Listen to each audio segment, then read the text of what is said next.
If you're looking for a credit card that fits your lifestyle, look no further. U.S. Bank has credit cards that make every day rewarding, no matter what you're into. Feeling hungry? Check out the U.S. Bank Altitude Go Visa Signature Card. Earn 4 times points on takeout, food delivery, and dining. And get 2 times points at gas stations, grocery stores, and on streaming. That'll keep your wallet and your mouth full. Big spender? The U.S. Bank Visa Platinum Card has a low intro APR for large purchases or balance transfers. And you call the shots with the U.S. Bank Cash Plus Visa Signature Card.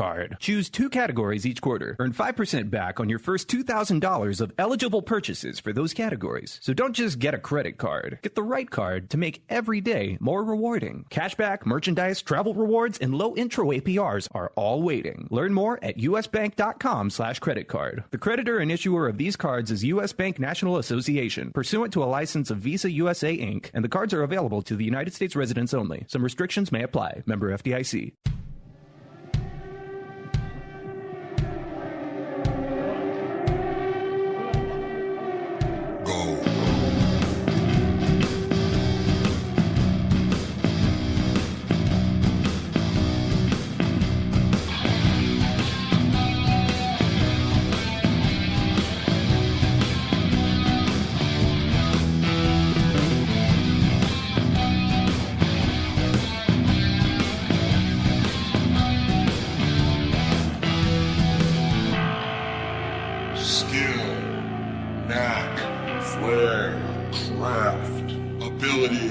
Aptitude, expertise, genius, gift. I'm the fucking talent. Hey, what's happening? Mike Schmidt, 40-Year-Old Boy podcast. Don't mind me, folks. This isn't an official show. I'm merely stopping by to see if the equipment is working.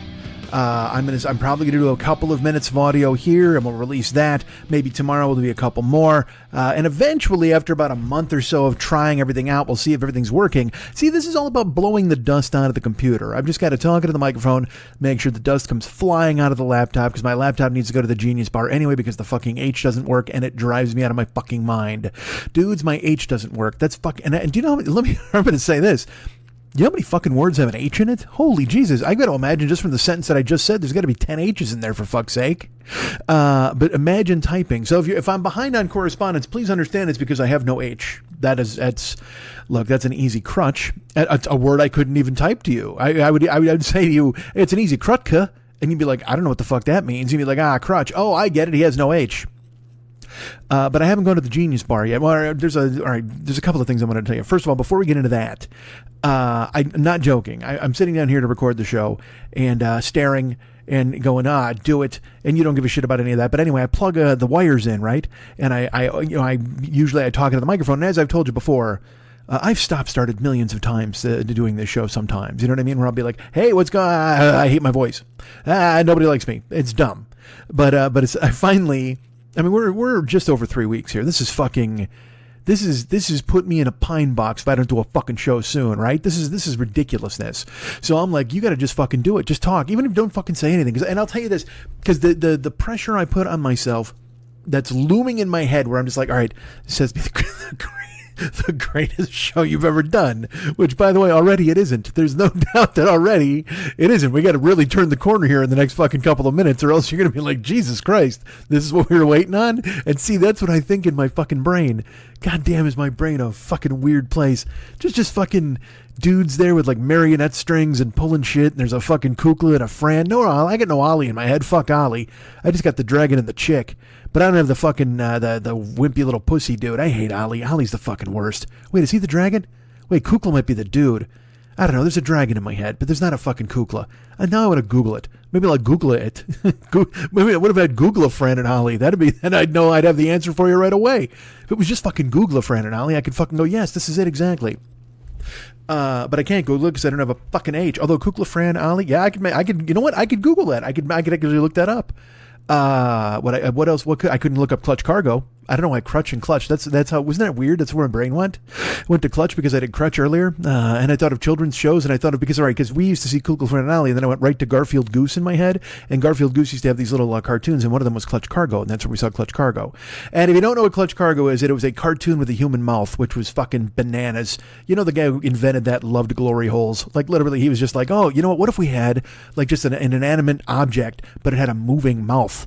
It's just essentially a glory hole wall, but he's solving detective crimes or whatever the fuck. It's Spinner, Paddlefoot, and a giant glory hole dude. That's all Clutch Cargo was. He was a fucking sailor that was really a glory hole.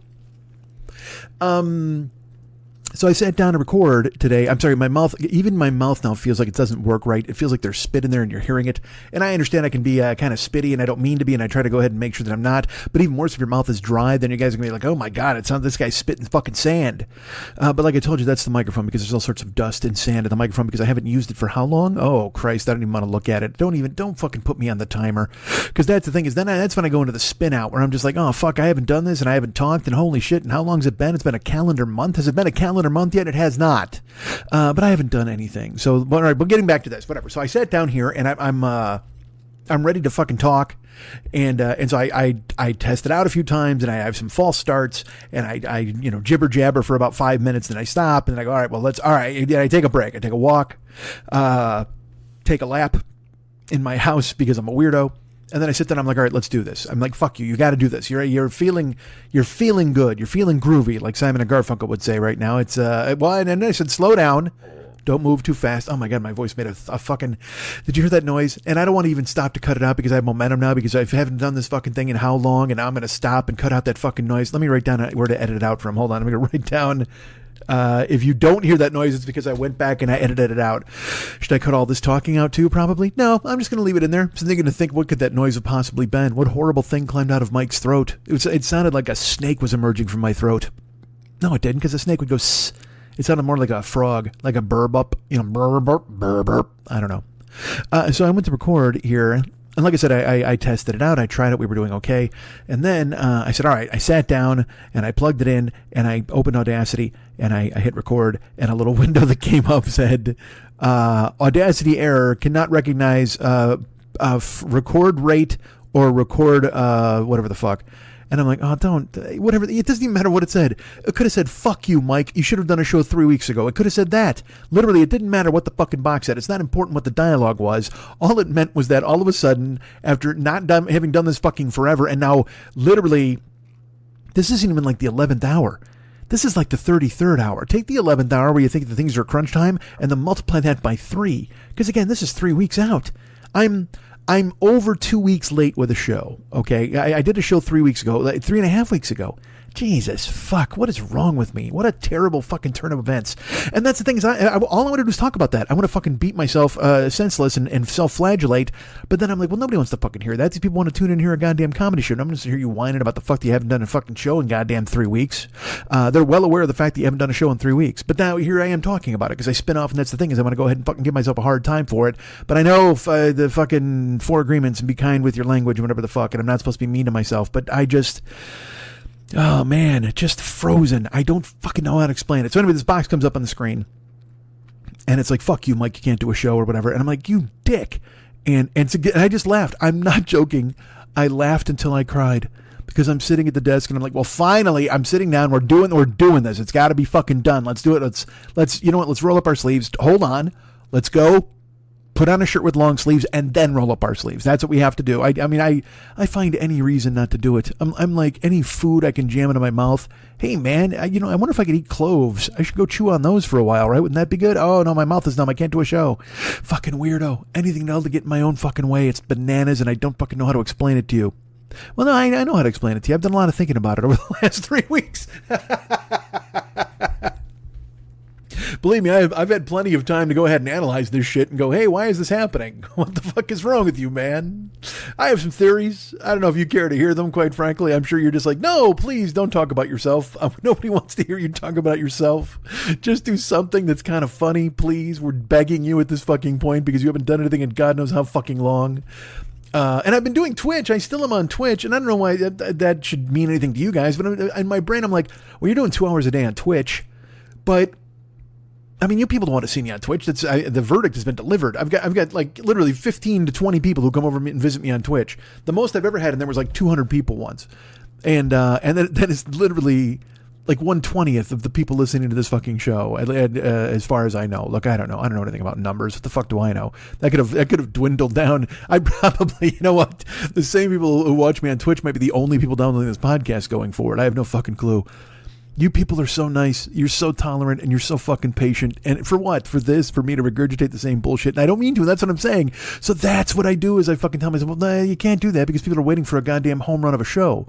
And then I make it where it's got to be the best fucking show I ever did. And then that just makes me not want to do it, because if it's not the best show I ever did, then what's the point in even doing it? Because nobody wants to fucking listen to it. It is so weird how this fucking snuck up on me. I don't know why I've become this person. Look, it's always lived inside me. I have no work ethic and shit like that. We know this. And again, it's just me fucking jerking off and telling you the same goddamn thing all the time. I don't mean to do that. Anyway, so I'm fucking recording. The box comes up, and it comes up like 3 times in a row, man.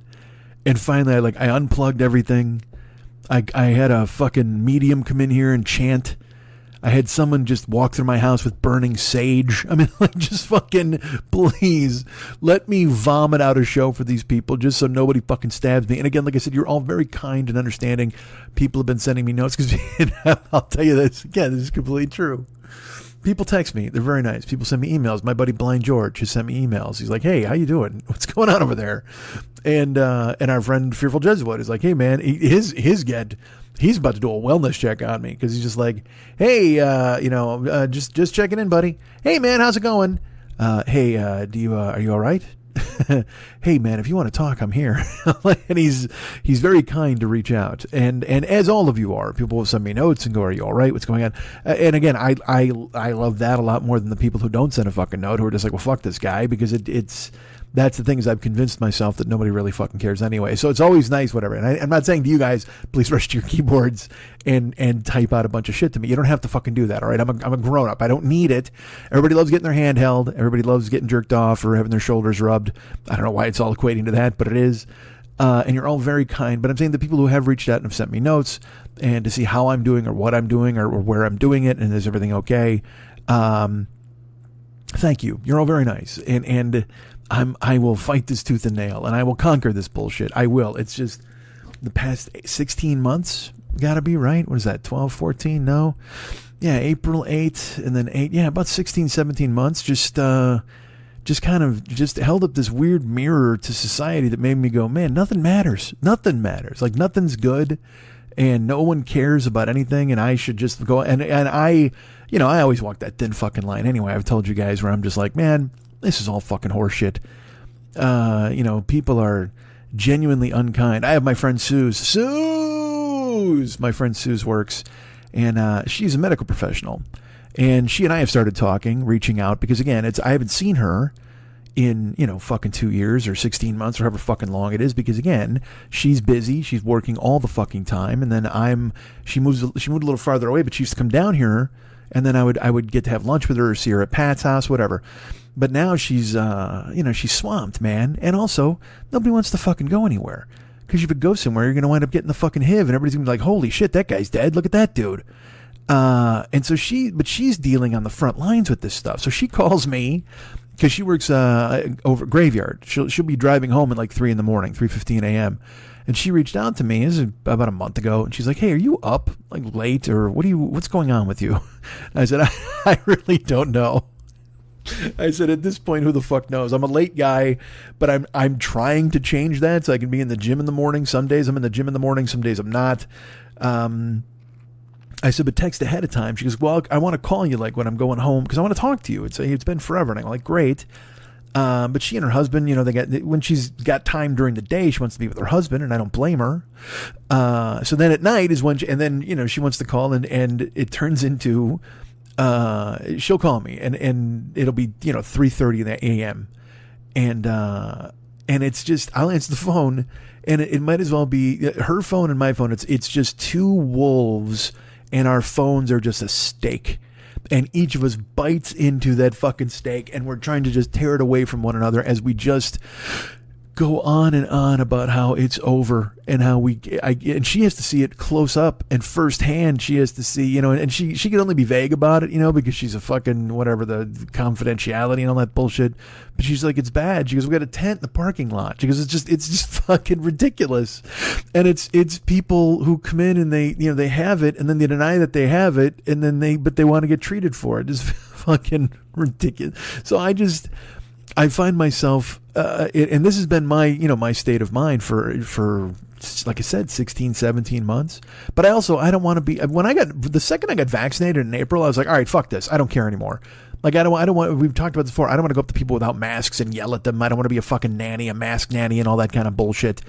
But I look at the rest of society and I just go, man, does it matter? Like, I mean, I saw some woman in a produce section like coughing on people.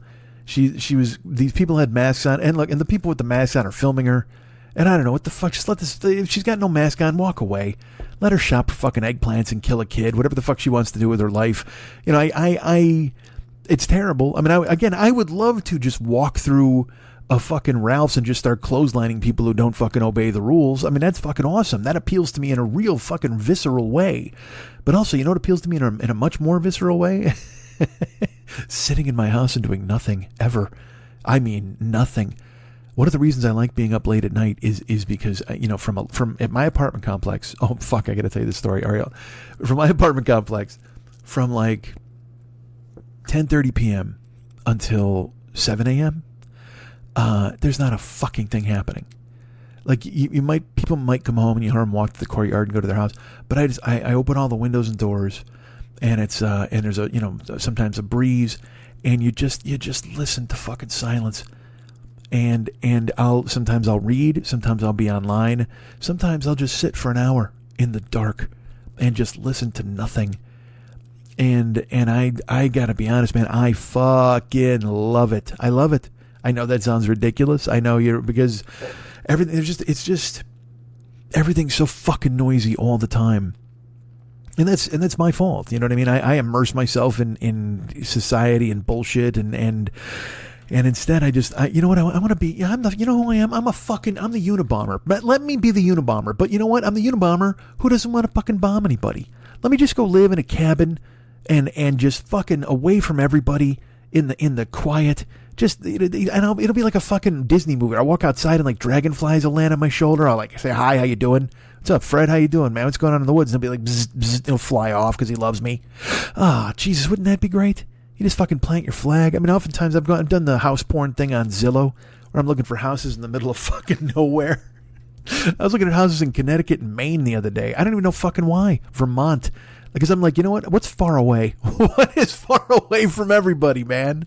How do I get as far away as fucking possible as I can from everyone?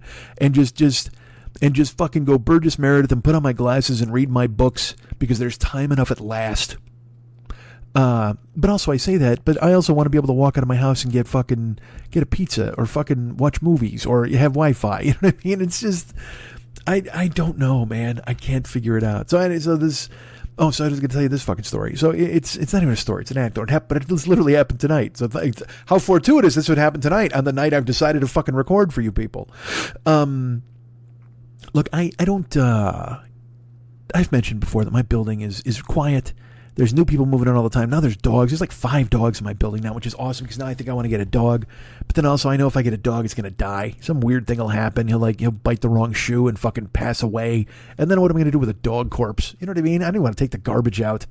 And I'll just cry. I'll just cry all day. I want to cry anyway. If a dog's alive, I'll cry all day. When he comes up and he puts his like face on my leg, I'll be like, oh man, you love me? Really? You're the dude? And I'll just fucking hug him forever. And then he'll pack his bags and leave. Imagine that. Imagine if I get a dog, right? And I'm fucking friendly with him. We run around and we feed him all the time. And then I smother him with too much love. And then I wake up and he's got a little fucking doggy top hat on, holding his doggy suitcases, and he just walks out the door on his hind legs. Can't take it, man. Adios. You are cramping my style and smothering me in ways I didn't even imagine a human could do. And he just fucking books, says goodbye to the other 5 dogs, and they're just like, yeah, we told you, we warned you about that guy because he came out and petted us in his underwear. Fuck. But But my buildings, I got the autistic guy upstairs, the whistlehead guy. I got my buddy who smokes above my... All right, look. There's a guy, I like this guy. He's lived in this building longer than me. Good guy. And like I said, if the shit comes down, he and I are going to be the ones who fucking have to protect this building because he's got all the guns and shit. And I don't know what I'll do. I'm going to, give me a gun and hide? I can't do anything. I'm going to punch a zombie? It's not going to happen. But if there was a zombie apocalypse in my mind, I'm like, all right, at least he's here. Because I know he's got an arsenal in his fucking house. I'm like, we can take care of whatever the fuck. I don't know. And I've already plotted out routes to go through the back, to go roof to roof, to try to go ahead and get to the grocery stores and steal as much as we can before the biker gangs roll in and they steal everything and the apocalypse starts. By the way, I haven't talked to him about any of this. He has no idea that he's my go-to general. He has no idea that he's my partner if the shit hits the fan. He's probably thinking he's going to go escape and go back to Switzerland or wherever the fuck he's from. And I'm be like, no, buddy, you and I are holding it down and defending the ambassador. You're not fucking going anywhere because my building's called the Ambassador. Go ahead and Google that now and try to find it. But the problem is now he's my friend. Nice guy. And when I say friend, it's like, hey, what's happening? We talk. But also, he smokes, man. And look, he's a filthy European. Of course he's going to smoke. Those people, they don't give a fuck about their lungs. And their lungs are bullshit. It's like, they get the different electric over there and you got to get a fucking adapter. Their lungs are the same way. They don't breathe air like us. They might have fucking gills as far as I know in fucking England. But they're all fucked up, right? Their all insides are all screwed up and they smoke. And they have, like over here we got fucking Marlboros. Over there they got, they're smoking Pip Cheerios. There's not a filter on the fucking thing or anything. You know what I mean? They're just already, especially with Brexit now, I'm sure they're all just rolling their own fucking cigarettes and they're going, hey, you want to smoke a Chim Chiroo? Well, of course I do. I'd like to be dead in an hour and not have any medicine because it's in France, because we signed a fucking piece of paper that says France can't send us any medicine anymore because we're supposed to be independent and take care of our own bullshit. God damn it, you English. What the fuck did you do to yourselves? You ruined it. You dropped your fucking bloomers, didn't you? And you got bent over by a guy in a stupid haircut, just like us. You just wanted to be like us. We split from you, and we fucking started our own thing, and so you've kind of followed the trend with us for a while, even though in America, all we do is have English envy. That's all we do is everybody wants to talk like you. Any American chick will fuck you if you have that fucking accent. Doesn't matter. You come over here with your fucking, your lilt, whatever the fuck you want to call it, your little, and I'm not talking like cock, no chimney sweep's going to get laid over here, but if you sound like half a duke, you're going to get fucked all the time here. It's fucking crazy. Any fucking sorority chick, any girl, anyone, you can fucking charm the goddamn fucking panties off of them just by talking about your fucking, your water closet. And they're going to like, oh my God. And you go, yes, I had to ride up in the lift is what I had to do. And then we'll never hear another word from you because you'll just be pussy smothered as she launches herself and fucking straddles your face. God damn you English.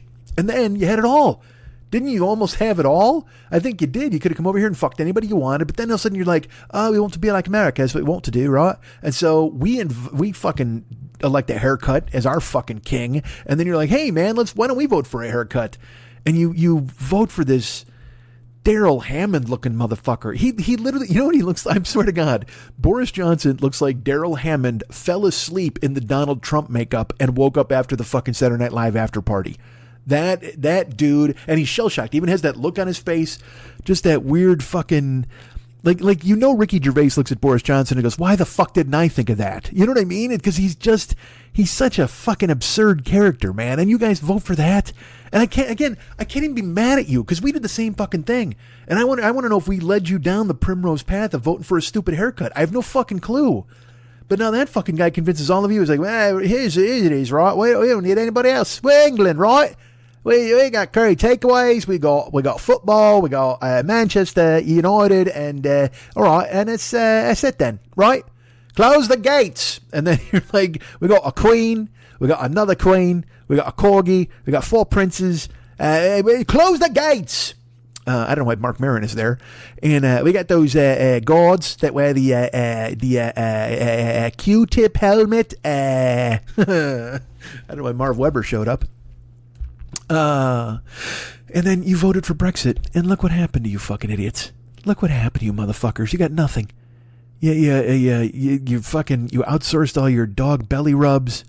You got no more dishwashing detergent. Every time I go online, I see some fucking, everybody's like, we're in the store, right? Look at the shelves. Look at all the shelves. Michael Caine is there.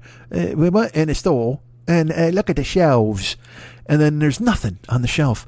There's like a biscuit and a crumpet and 4 bags of tea.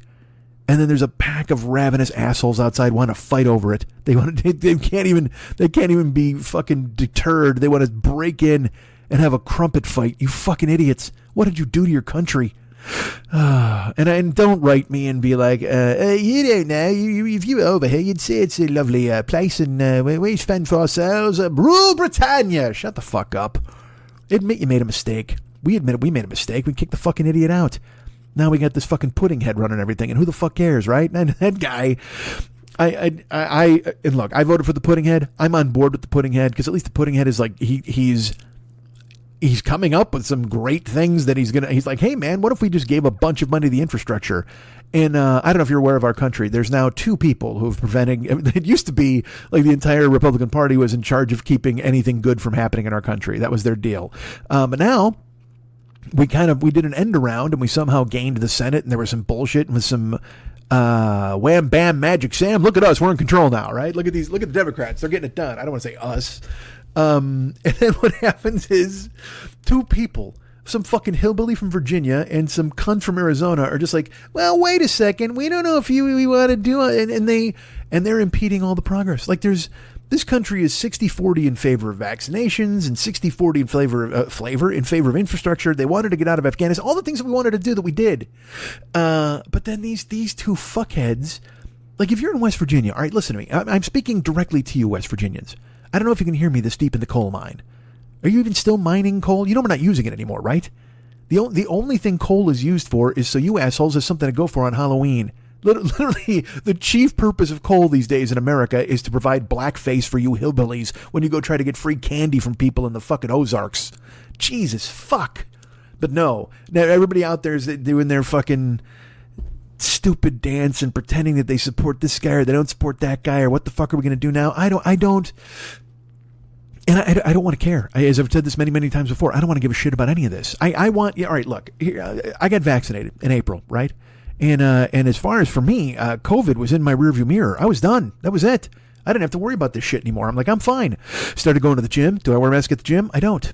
Do I wear a mask in my car? I don't. Do I wear a mask when I go to the store? Well, I didn't until the shit hit the fan again, and they went ahead and make it a rule here where everybody's got to wear the fucking mask again because the Delta variant showed up or whatever the fuck. Great. Yeah, thanks, Blutarsky. So that fucking happened, and everybody's just like, oh, we got to wear masks again. And look, this is another reason why I haven't done a show and why I talk myself out of doing a show, because it always comes to this.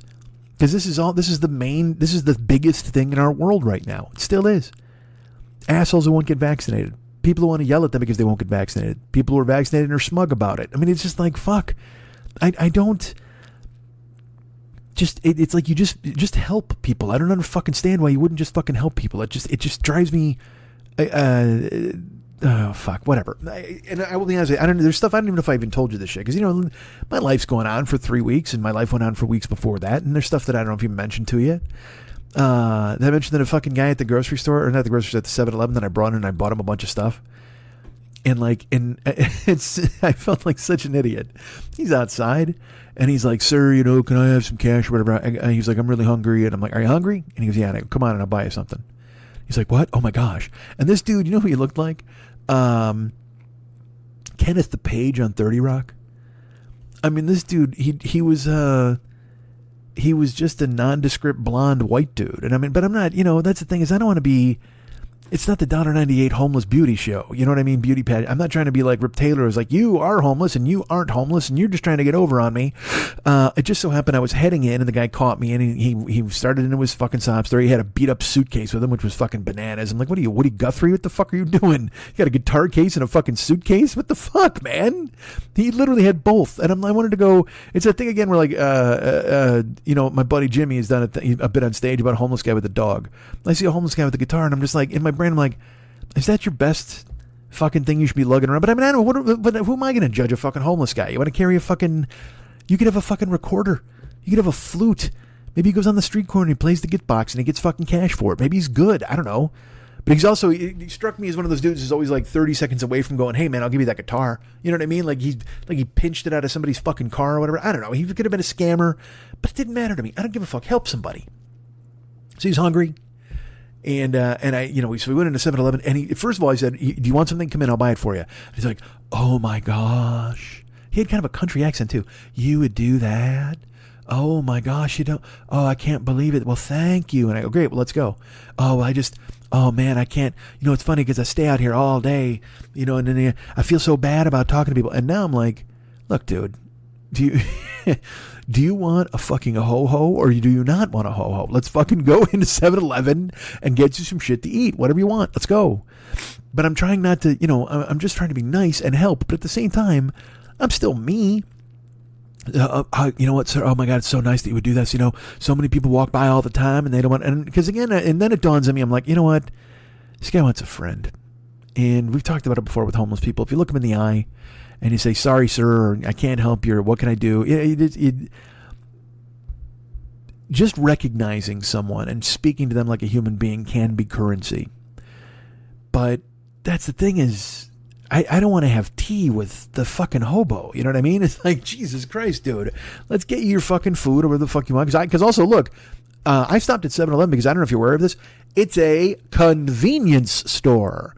So I was stopping in to conveniently get myself a bottle of water and conveniently get in my car and conveniently get the fuck out of here. And I mean bang fucking bang. I don't want to be sitting here all goddamn day. I don't want to be going up and down the aisles of 7-Eleven with you as you fucking pick out whatever your fucking trophy lunch is going to be. Just what do you want? Let's go. But I know it seems ridiculous because again, I'm trying to help a guy. And also, I'm not yelling at him. I'm not talking to him like this. I'm not, he puts out his hand, he gives me a handshake, and I go, great. And he's like, well, I should bring my suitcase in and my guitar too. And I'm like, whatever you got to do. I go, let's go. So I hold the door, he comes in. And then what's funny too is you ever go to these joints, those dudes are there all the time. There's signs outside that'll say stuff like, hey man, don't help solicitors. What the fuck's wrong with you? Which seems strong.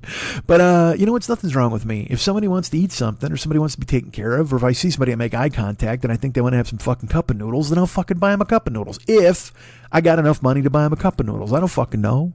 Because I'm not usually flush. You know what I mean? If I happen to have some spare money, guess what? Good luck. Good luck to you, sir. You've caught me on the best day. Here's your cup of noodles. But sometimes I got nothing. And it's just like, sorry, dude, can't help you.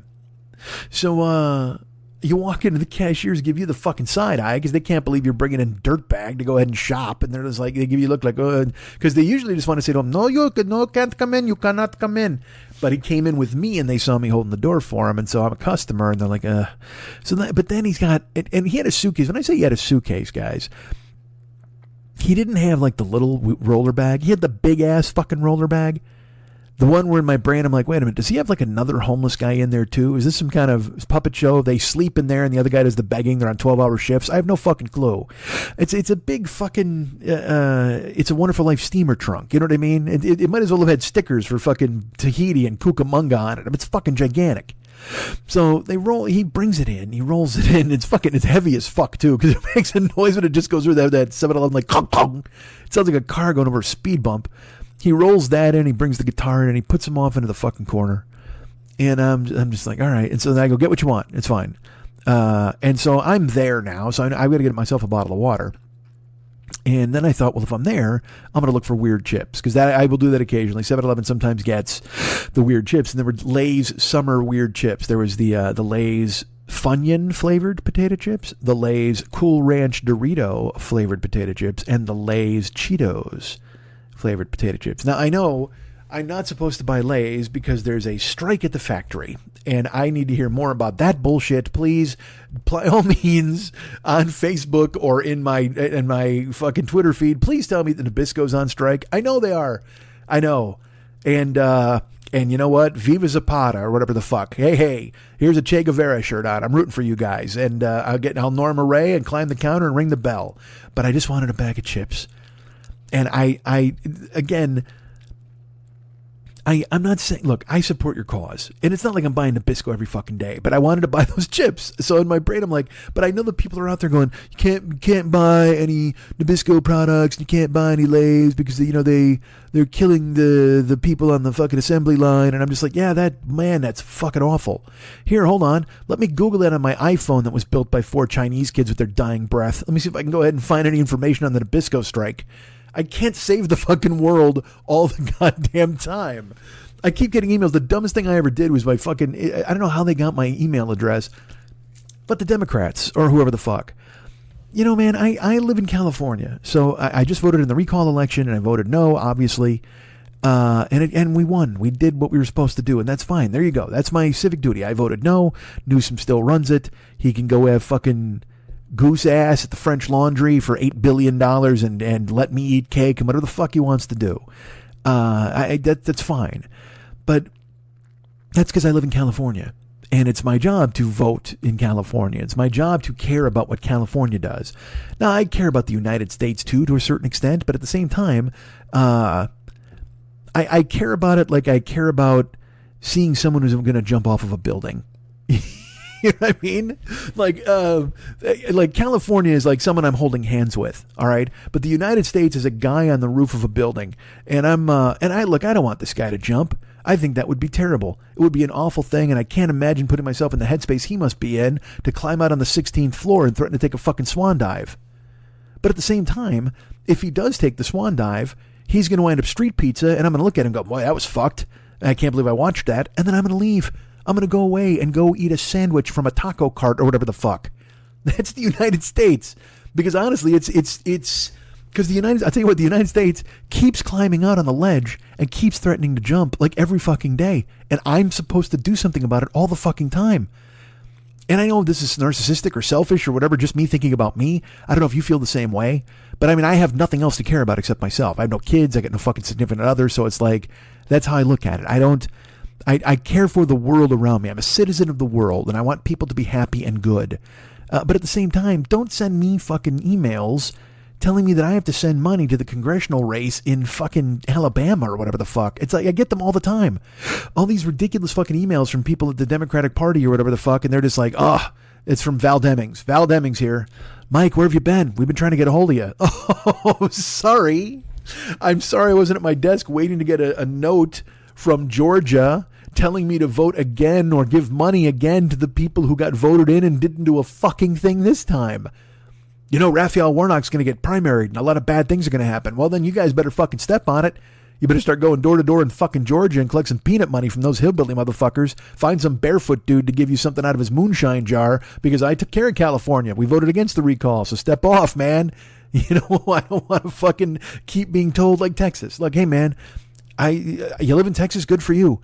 And if you voted for this bullshit that's going on, I don't understand you. I don't fucking get it, but you live in Texas. And if that's what you want Texas to be, whatever. But now, of course, they try to backdoor it where they're like, but you know, the Texas ruling leads to a rule where they can challenge the abortion ruling on a national level. And it's like, all right.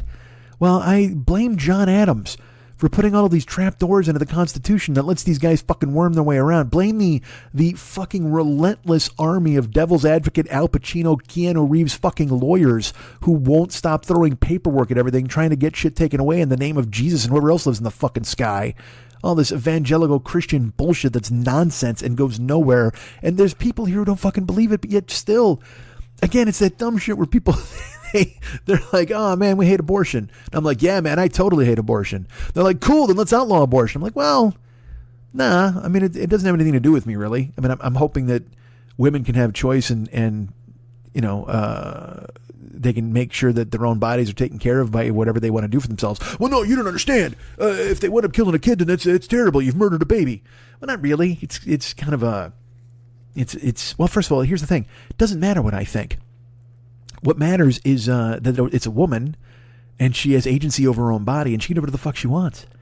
The only person she needs to have a discussion with, quite frankly, is whoever helped her put that clump of cells inside of her baby house, and the two of them can have a long discussion about what's going to happen.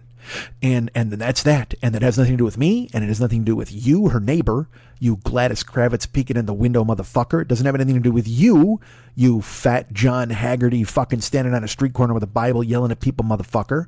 Just let these people hash it out. Well, no, we know what's best. I know what Jesus would want. Well, I don't think that at all. I don't think Jesus is sending you down here. You don't even floss. He's going to trust you, you fuckhead. Ridiculous. I don't. And that's the thing, is it's like this all the things I'm saying sound like common sense to me.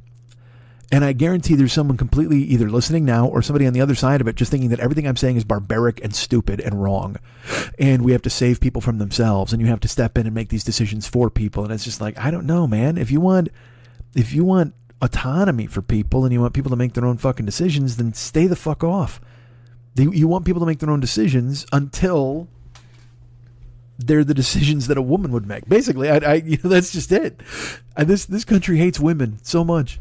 I can't decide who they hate more, women or black people. I can't. It's just like this weird, and it's like it's like a horse race. It's like, here they come spinning out of the turn. Whole women still leading with black people coming up the outside. And here come trans people. Trans people are making a run here at the end. It's women. It's black people. It's trans people. We are heading down to the wire. And I mean, it's like, and believe me, that race is never going to run out of horses because there's so many people here who hate so many fucking other things. It's fucking crazy. I don't get it. I don't understand it, and I never fucking will. But it's just nonsense. And so anyway, how the fuck did I spin off into this bullshit? You know what's funny? Every time I don't do a show, I'm just like, well, I got nothing to say. Nobody wants to hear my bullshit. And that might be true. I might just look. I might just be throwing a lot of bullshit out there, and nobody wants to fucking hear it. But at least I'm throwing it out there, right? Isn't that it? All you got to do is step up to the plate. Just get back in the game, buddy. Have somebody come up and tousle your hair and go, hey, do me a favor, talk about abortion on a fucking podcast that nobody's going to listen to. That'll be great. You hope people will support you, and then they don't. Yay. Oh, who am I kidding? Everybody supports me. I'm the one letting people down. So I bring this guy with fucking 8 pieces of luggage into 7-Eleven, and I'm like, get what you want. And so I'm going to get myself like the chips. I'm looking for weird chips. I go grab a bottle of water, and the guy, and this dude, he's just kind of walking around aimlessly. Like he still appears to be overwhelmed by my generosity. Like he's still like it's like, look, man, it's just 7-Eleven. You know, I'm not Willy Wonka. We're not through the magic door, and I'm not going to say, come with me to a world of pure imagination. Get a hot dog and let's get the fuck out of here, man. But again, I can't say that to this guy. I'm trying to be nice and do a nice thing, but I can't go, hey, get your hot dog and let's get the fuck out. But he's literally just kind of, I'm not joking when I say he's walking around bewildered. He's just like, wow. Like he's never been on the inside of a 7-Eleven before. Like he's only parked on the outside and he's never allowed inside. And then he comes in and he sees like the hot dogs on the little roller and he's like, oh. And he looks over and there's like burritos and he's like, what? Huh? You know what I mean? And then in my head, I'm like, is he high? Or is he like autistic? Like I can't figure out what the fuck's going on because maybe it was something like outside in the sun, he could function. You know what I mean? If he was having natural light and vitamin D, that was fine. But the second you get inside under that light bulb farm, you know, that fucking horrible track lighting or whatever the fuck they got inside 7-Eleven, that ominous white glow. Maybe it fucking did something to his brain. But he's just kind of walking and he's just looking around and he kind of has a burrito. And he's like, oh. And I go, all right, well, you getting that? And he's just like, yeah, maybe, but I might get a hot dog. I don't know. And again, like I said, I'm a nice person. I'm trying to do a nice thing here, but also I just want to go. I want to drink my water and go. I got to go home. I literally have things to do. Believe it or not, even if those things mean just I've got to go sit in my house and not do my job, I still have something to do.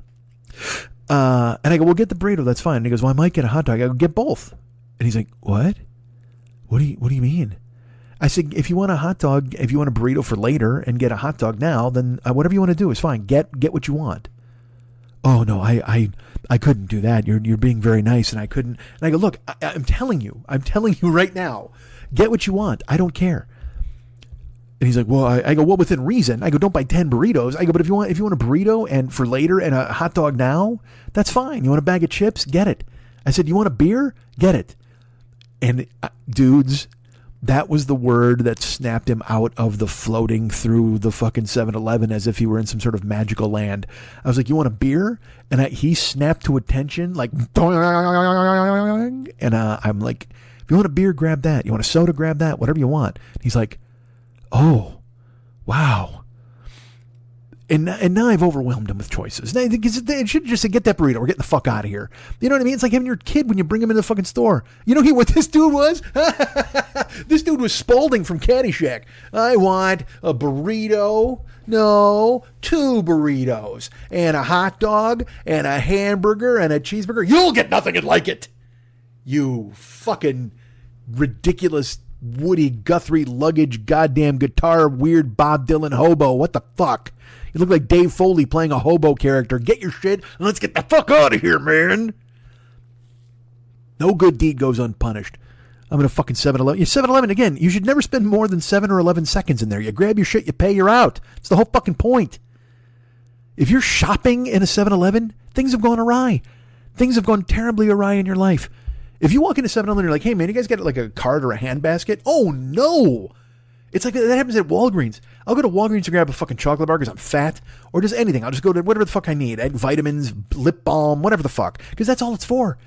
You walk in, you're like, hey, vitamins, out. Hey, look at this lip balm, gone. Now, great, Benny and Alice are there. I'll say hi to them. They're super nice.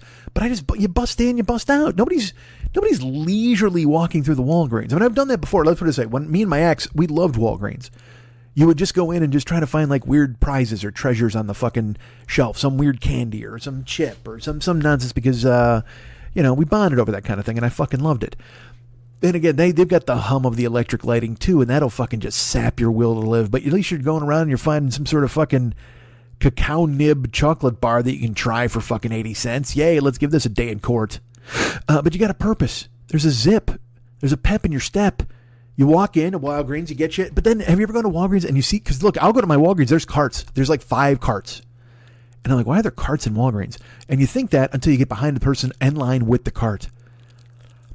Oh my God, is that fucking outrageous. What are you doing shopping at Walgreens? You should never use a cart at Walgreens. This is completely true. The Walgreens cart, it's covered with AIDS. Didn't you know this? That's why there's a pharmacy. It keeps people in business. You should avoid the Walgreens cart because it's covered in AIDS. It's just a way to keep you coming back and having to go get the goddamn medicine. But no, you grabbed it so you could buy what? You're walking up and down the aisle getting hair dye and fucking baby shit and fucking, vitamins and cold medicine. Like, you can carry that shit. Nobody needs a fucking cart. But then people get like 5 cases of water at Walgreens, which is $8,000. There's a Ralph's across the street. You can get fucking a case of water for $3. But these people are buying Dasani too, which is disgusting. I wouldn't bathe in Dasani. I wouldn't fill my toilet with fucking Dasani. It's disgusting. Get Aquafina, which is also a knockoff bad brand. If you can't get Crystal Geyser, get the Aquafina. Don't get fucking Perrier because it's too soft. It's weird. Or no, Evian's the soft one. Blah. Evian, Perrier's all fucking juicy, right? It's got the fucking bubbles. But Evian is like super soft. When you drink it, it's like drinking silk or drinking salad dressing. It's got that same like consistency of just smooth. I hate it. Get Crystal Geyser. It's fucking refreshing. It's a good water. Doesn't taste like a rock like fucking Arrowhead. Anyway, so you get in Walgreens, you get behind these people with a fucking cart. Or even more, you know what's worse than the fucking cart people at Walgreens? Goddamn, what am I, fucking Richard Jenny from 1988? I'll tell you, it's worse than the cart people over at Walgreens. I'll tell you what. Yeah, what about when people write a check when you're in line? Oh my God, I need a price check. I need a price check on aisle 7. So what else is going on? Shut up, weird old hack. Not that Jenny was a hack back then. It made sense to do that, but I'm doing it in 2021 for fuck's sake. No, when you get in line, the cart sucks. But also, you know what I hate? Dude, this is a new phenomenon. You ever get somebody, and this usually happens around the holidays, usually. I'm going to say usually one more time, usually. This happens around the holidays. And the people who will buy like 10 to 15 gift cards, and then they have to put an amount on it. And then they ask it, and then you got to put your phone number in, and then you've got it. Then they try to pay with their card, and they try to use their Walgreens. It's just like, dude, look, just give cash. What kind of a fucking weirdo are you? Nobody wants a fucking Applebee's gift card that you bought at Walgreens. There's literally no more American transaction than you buying a $25 Applebee's gift card at Walgreens. What? Just fucking buy a gun and eat that bullet. Get a lead salad going, baby, because you know what? Fucking Applebee's is the death of the world.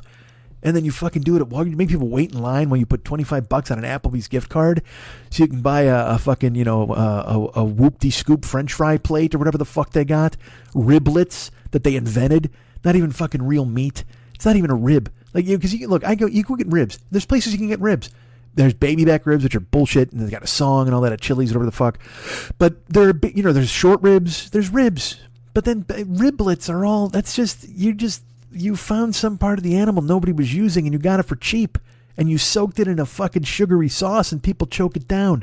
You fucking Applebee's monsters. And now you're ruining my life with this fucking commercial during football. What the fuck happened? You seen this Applebee's commercial? And again, I know I'm such a fucking old hack at this point, but it's like I saw Applebee's commercial because I don't usually watch. Again, I don't watch TV, as you know, but with sports I'll watch it, and so you're forced with the UFC and shit. They'll make you watch the commercials, and there's some Applebee's commercial that's like a country song, and people do a dance to it, and it's just it's the most embarrassing thing I've ever seen because it's a real song. It's not some bullshit where it's, because normally they'll do that dumb shit where there's like, I gotta go buy me some corn pudding, do Applebee's, that dumb shit. But this is like a real song, and then they do a dance to it, I think, and it's like split screen, and it's got kind of hot girls dancing, and I guess probably hot dudes, I suppose, if you're into that sort of thing, and guys with like bristly mustaches that should be selling you paper towels and shit, and they're all dancing with chicks on porches, and again, it's that dumb. Because that's what they're trying to appeal to. They're trying to appeal to everybody in this world who thinks that the 2020 election was a voter fraud situation. You know what I mean? That's who that commercial is for. No self-respecting, thought-provoking human being is going, oh yeah, no, I got to go eat garbage at Applebee's now because of this dumb country song and this bad square dance. That is a package no one ever wants to confront. But there are dumb fucking people out there whose teeth are in a glass who are just like, oh, Ma, yeah, grab my teeth. Gotta go sing the song and dance the apple, baby. Fucking terrible, man. And it's on all the goddamn time. It's like, it's that relentless thing. It's as bad as the fucking AT&T commercials with the chick, Milena Velasquez, I forget her name. That poor girl. She's a beautiful girl. She's in these AT&T commercials, and she can't go anywhere because people are harassing her on social media because of what she looks like in her body. What a fucking terrible country. You know what? America, jump. I'm looking at you up there on the 16th floor ledge. You're doing your fucking Applebee's dance, and you're like, you know what? I'm going to do it this time. I'm going to do it this time, and then you'll scrape up my riblets. Applebee's. Jump. I'm the guy down there yelling jump in America. Just fucking leave it. You know what? This country needs to end in a splat. Quick. Fucking unreal. So I'm in the 7-Eleven with this fucking idiot. And again, I'm sure he's a lovely guy. Down on his luck. Got his Git box in his fucking suitcase. And I just want to get you a hot dog, dude. That's all I want to get you. So I say beer, and his fucking face, I think I heard a heavenly choir. I don't know where it came from because I don't think heaven cared that much about our situation. Maybe it was him somehow. Maybe his breathing changed slightly to where it sounded like angels singing. I don't know. But his face lit up as if there was some sort of Klieg light that had been shown on it. Sure, they got that shitty track lighting and that horrible fucking humming white noise fucking light bulbs that they got up top that you'd normally see somebody hitting Nick Gage over the head with in a GCW match at a fucking death match. The kind of light bulb that almost killed David Arquette. They're shining down on you, just ruining your life second by second. And this fucking dude, I don't know, there was some sort of heavenly light. Something came bursting through the window. I don't know if it was sunlight. I don't know if it was Jesus himself. Just fucking opening a compact and shining the mirror on this dude. But when I said you could get a beer, a soda, whatever the fuck you want, and he's just like, and he looks at me and he's, I don't know what I want, but are you serious? I said yes. He goes, all right, I don't want to do too much here. I don't, and then I feel bad because I understand what he's doing, all right, but I'm trying to convey to him, like he might think it's a trap. You know what I mean? Because, I mean, dude, it wasn't too long ago in this country, we were giving bums $10 to fight on video. Okay, so this could be me playing some fucking long con on this guy. You know what I mean? He has no idea if all of a sudden we're going to get to the counter, I'm going to go, well, you think I'm really paying you for that shit? Fuck you. You know what I mean? Just some fucking idiot who's just trying to run a game on him. And if you're begging on the street, I got to imagine you don't trust a lot of people, and rightfully fucking so. Because someone's going to shiv you and steal your fucking your fucking guitar. Terrible. Guy's just sleeping under a tree, hugging his guitar. So he just double clutched, not even double. He quintuple clutched. I might do that if you don't mind. And he's stuttering, and I'm like, dude, listen. I go, get whatever you want. I go, and now there's people. All right, there's a line of people checking out. And we're by the hot dog. If you've ever been to 7-Eleven, they're pretty much the same way. The hot dog and nacho pizza station. By the way, 7-Eleven sells pizza now. Have you fucking seen that? What a fucking war crime that is. Jesus Christ. I thought you, go look at this pizza and tell me it's not against the Geneva Convention. Jesus fuck is this pizza. It's just, it is terrible. It you know what? It looks like America jumped off a ledge. I mean, it's that fucking disgusting. Because here's what they do. It's not like 7-Eleven's like, manja, we make it a good pizza. And they got a fucking Italian chef in the back. I mean, they just fucking pull some bullshit out of the deep freeze and they put a fucking, they light a Bic lighter on it for fucking 2 hours and then they throw it in the case for 9 hours. And they sell it by the slice. My favorite thing too is they also sell it whole. If you think to yourself, you know what? I really hate myself. I'm tired of hating myself in segments. I'm going to hate myself in a whole fucking circle. Just give me the whole goddamn thing. You know what? Don't wrap it up. I'm just going to fold it up like a big fucking sadness taco and choke it down my goddamn gullet right here, right now in front of everybody. Holy shit. Step out of the way. Watch out for flying what might be tomatoes. Disgusting. I mean, I saw it in the fucking, it literally looks so bad. The pizza in 7-Eleven in the fucking the warmer, it looks like a before photo for some sort of pizza restaurant. It's like, are you tired of sadness pizza? And they're like, wah, wah. Well, come to our place. And then they've got a pizza with like a ding on it, ding, like the fucking internet chums, the inner circle bullshit that we did before. They're just like, try our fancy pizza, ding. Whereas over here, it's just like, that pizza's seen some things. That fucking 7-Eleven pizza. It's like if divorce was a pizza, it's the 7-Eleven pizza. It's just in there. It's overheated, and it is tasteless and horrible, and it will leave you, if you eat it, it will leave you sick and wondering why you ever did this. It's the divorce of pizzas. So fucking bad. So we're standing there, we're by the fucking pizza cooler, and then they got all the hot food now. I don't know what the fuck 7-Eleven's doing. Jesus Christ. Is there $1 you could leave unclaimed, 7-Eleven? What's next? You can have soup? Is there some pasta, some shit you want to wheel out? They got hot dogs, they got fucking, and then they got those weird, I do this, I'm white trashed to a certain extent. I told you, once a year, at least once a year, I'm like, man, I got to have fucking Little Caesars. It's so stupid, but I want it because I worked there forever and it's just this thing where you want to taste it. Or you'd be like, oh man, I should have a Big Mac once a year. It's just this thing where I'm like, yeah, you know what? I'm in the mood for a Big Mac. And you're going to go fucking grab it. Well, occasionally, I think I told this story on here. In the old days, it used to be a 7-Eleven hot dog. Because they would wrap them up, and put them in the drawer, and then they would steam. So then the fucking bun and the hot dog kind of become one. It almost becomes like a pig in a blanket because the bun becomes softer around the dog. So then I forgot, so I was in 7-Eleven. This is a good 6 months ago. I might even said it on here.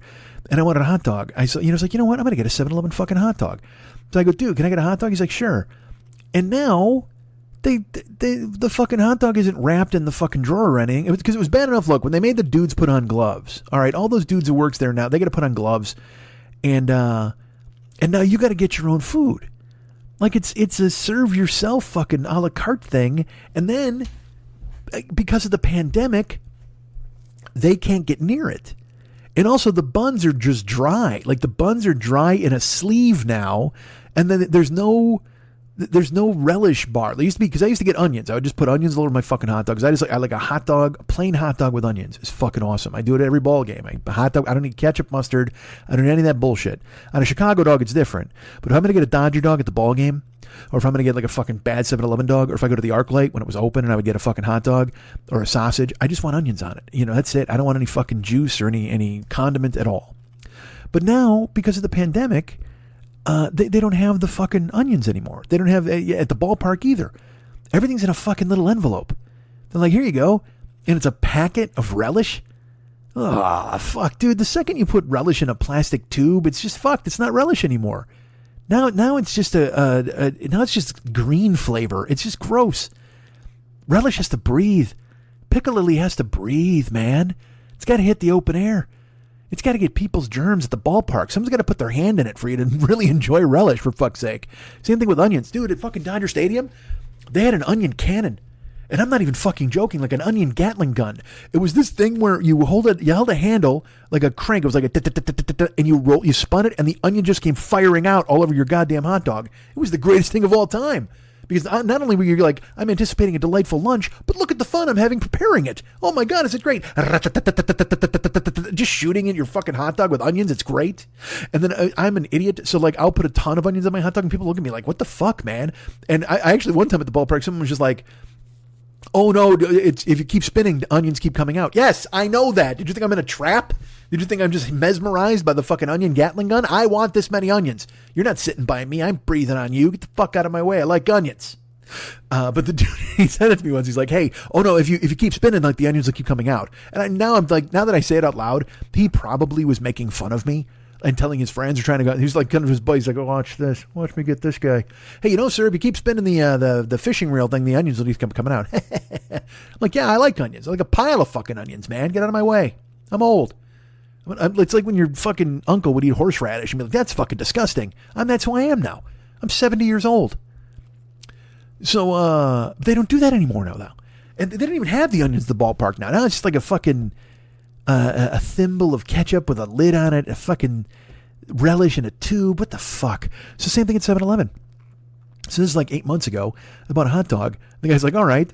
And it used to be they give you a hot dog. Now they give you a puzzle.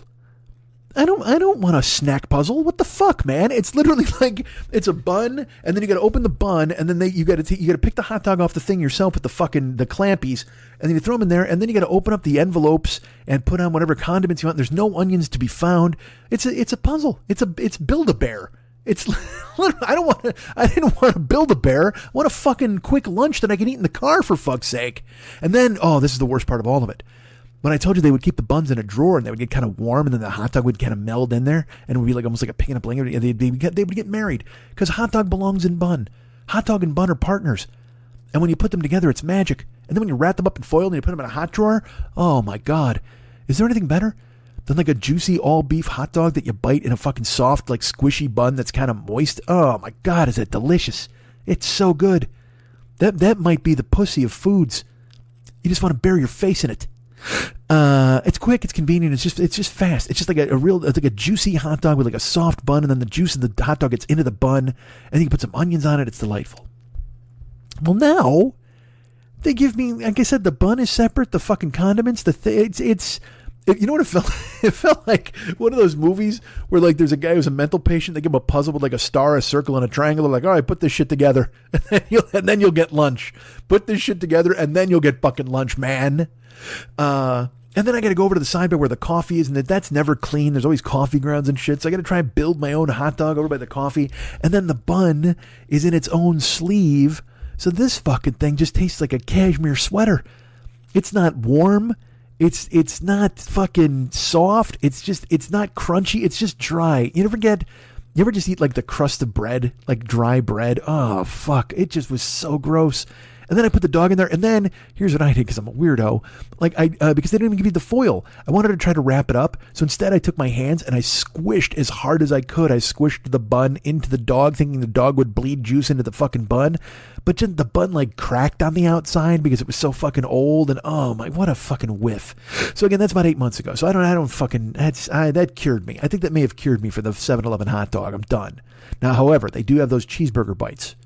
No, not those. What do they have? The fucking taquitos. They have those weird taquitos like chicken paquillero or whatever the fuck. I think I just made up a word. Regardless. So this dude and I are standing there, right? And I'm like, well, get a hot dog or get what do you want? Get a burrito. And he goes, well, I don't know. And I go, if you want something for later, get it. Get a bag of chips, get a beer, whatever. And he's like, well, is that okay?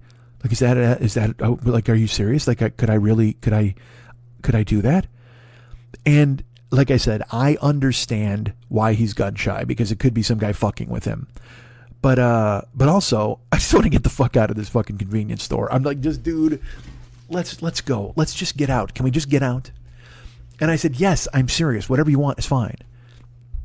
He goes, oh, okay. Well, I'll probably just I'll get a Coke. I'll get a Coke then I'll be fine. And I go, great. I go, if you want 2 Cokes, one for later, go ahead. He's like, oh, okay. Yeah, that's okay. I'll get a Coke. All right. And then he just kind of drifts off. And I'm standing there because I thought we were in line. Now I thought we were in line. We're not. He just floats away. And I now I know what it's like I said, to bring a toddler to the fucking store. I got to hold his hand or put him on a leash or whatever the fuck. He floats away from me. And he just goes and he stares into the burrito case. He's looking in there. And they've got hoagies, they got fucking subs and grinders, they got everything. They got all those heroes. They got anything you could want that's a sandwich. They got sushi. Because that's the thing. Again, 7-Eleven now fancies themselves. Like in Japan, man, 7-Eleven is fucking awesome. In Japan, they've got real food in 7-Eleven. They got fucking ramen and all sorts of bullshit. It's amazing. So now, like, over here, I think they're trying to do the same thing, but it's because it's America. It's all knocked off, and they made it themselves in somebody's trunk. And it's funny, they still sell the same burritos. I used to stop, when I was a kid, I've told this story on here, when I was bouncing in fucking Tahoe, we would come home, and there was a 7-Eleven on the way to our house. And on the way home, because it was fucking 4:30 in the morning by the time sometimes we left the club. Sometimes, again, we'd stay till 6, 7, and then we'd go to the goalpost and we'd get fucking mozzarella sticks and play Pop-A-Shot till fucking 10 a.m. That was fucking awesome. But in the old days, again, when we'd leave, say the club closed at like 5 a.m., because it was Nevada, 24 hours. So it was empty, we'd shut it down, and we'd split, and on the way home, we'd stop at 7-Eleven, and there was this beef and potato burrito that was in a blue wrapper. It was in a white, see-through wrapper, but it had blue on the outside, because there was green on the green chili one, but a beef and potato burrito was in the blue one, and I would get a beef and potato burrito, I would get a quart of Nestle's chocolate milk, and I would get a package of pecan twists. You ever see those? They look like bullseyes. Every night when we would come home, it was me and Ransom or me and Deej. We'd just fucking stop, and we'd fucking bombard 7-Eleven, and I would get the burrito and the chocolate milk and the pecan rolls. It was just fucking come home. It was so good. So they still have those same fucking burritos. And so then he's over there looking at the burritos in my brain. I'm like, I could probably get one of these burritos, like for old time's sake. I probably haven't had one since I lived in fucking Tahoe. But at the same time, I'm in LA. If I buy a burrito at 7-Eleven, just fucking stab me. Literally just crucify me like Jesus. Put me on a goddamn cross because I deserve it. Because, dudes, this is burrito town. I mean, it just is. Don't buy a fucking burrito at 7-Eleven. Anyway, who cares? So he's staring into the case, and then I'm just kind of like rubbing my temples at this point where I'm like, oh, come on, dude. And he walks over and he goes,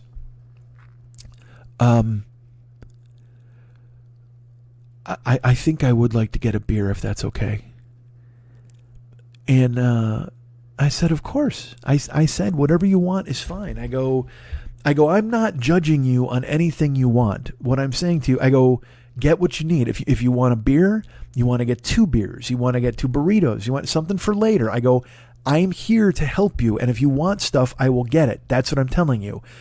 But you really got to wrap it up. I mean, and he goes, oh, okay. I go, look, I'm not trying to be mean. I go, but and all of a sudden there's a dude, I'm like a big fucking burly guy in line, and he's got a security jacket on. He goes, excuse me. And I'm like, oh no, what the fuck did we do? Did this fucking dude pocket something? Because I don't even know. Did he throw something in his pocket? I didn't see it. Whatever. And the guy's just, and so he goes, excuse me. And I go, yeah. And the other dude just fucking walks away, the homeless dude. And I'm like, oh, what just fucking happened? And the security guy just goes, he looks at me and he goes, I just want to say that you're doing a really nice thing. I said, well, you got to help people. And he goes, no. He goes, well, to just let him get what he wants is just, he goes, I do it all the time. He goes, if I see somebody and they want something, he goes, I get them what they want because who am I to tell them what they can and can't have? I said, well, thanks. I said, yeah, absolutely. That's the way it should be. Just fucking help people. So I look over and this dude has drifted over to the beer cooler. So I go over by him and I go, hey. And, he walked away probably because an authority figure is like, hey, excuse me. And he fucking disappears. I go, what do you want? And he goes, well, it's locked. So we have to get a key from the guy. And I go, all right, great. So we go over. Guy gives me a key. He wouldn't give it to the fucking homeless dude. I go, what do you want? And he goes, oh my God, do you ever try these? And it's, I go, get what you want, whatever you need. I go, grab it. And he goes, you ever try these? And it was some, again, hazy moon buckshot IPA, whatever the fuck, some nonsense. And it was seltzers. They weren't even like beers. I'd never seen them before. Okay. Cause again, they've got Bud, they've got all the Coors, it's fucking 7-Eleven. They got all the fucking booze you could want, but he picks these ones that are on the top shelf. They're just fucking weird looking seltzer things. And I go, is that what you want? He goes, oh yeah. He goes, they're really good. You should try them. And I go, you know what? I don't drink. He goes, oh, you don't? And I go, no. And he goes, oh, well, yeah, I'll tell you, they're really good. And I go, well, grab a couple of them if you want. And he goes, are you serious? I go, yes. I go, look, dude, just get what you want. I'm telling you, get whatever you want. It's fine. And he goes, okay. And he goes, I might get one for later if that's okay. I go, yes, it's okay. Oh, my God. So he grabs those. He grabs himself a burrito. I go, do you want any chips? And he goes, no. And I go, do you want anything besides the burrito to eat? You can get another burrito for later. And he goes, why? Could I get a sandwich? Yes, get a sandwich. Oh my God, yes. Jesus Christ, at this point, yes. So he grabbed a sandwich and a fucking burrito, and he grabbed a couple of beers, and we got in line, and I got my chips and my water, which is now fucking warm. And then I hand the dude his key back, of course, and the guy goes to ring us up. And the whole reason I had stopped in too was to get fucking lottery tickets, Powerball, I think.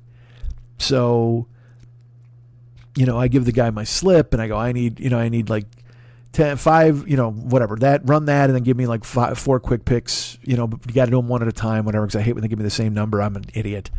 And I paid for that dude's food, and he went and grabbed his suitcase and he went outside.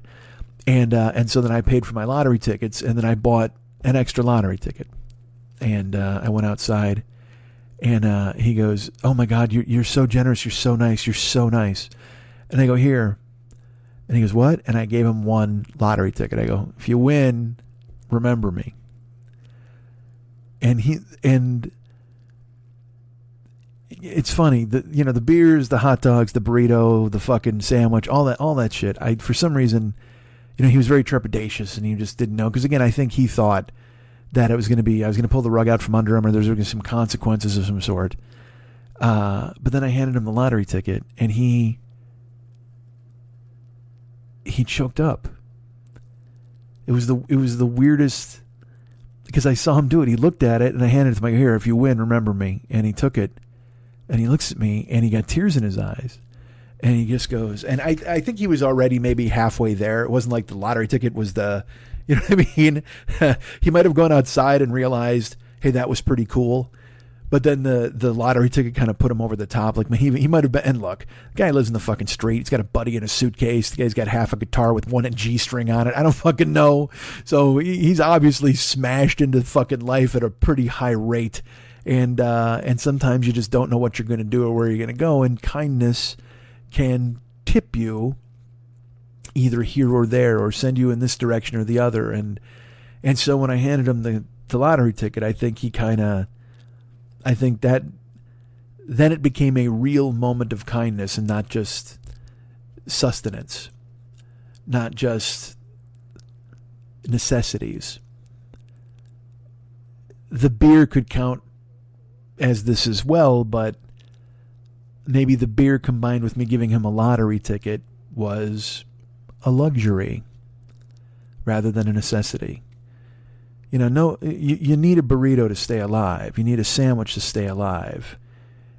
You don't need beer to stay alive. And you certainly don't need a lottery ticket to stay alive. And I think to see me giving him the equivalent of what could be looked at as a gift or a luxury was the thing that sent him over the edge to a place where he was very visibly moved. And he started to tear up. And he took the lottery ticket, and he said, I have to, I'm sorry, but I have to have a hug. And I said, of course. And gave him a big hug there in front of the 7-Eleven with his 2 beers and his fucking guitar and his suitcase and his life all within arm's reach. And, I let him go, and he just goes, you're very nice. What's your name? I said, Mike. He goes, Mike, I'm Ted. I said, Ted, nice to meet you.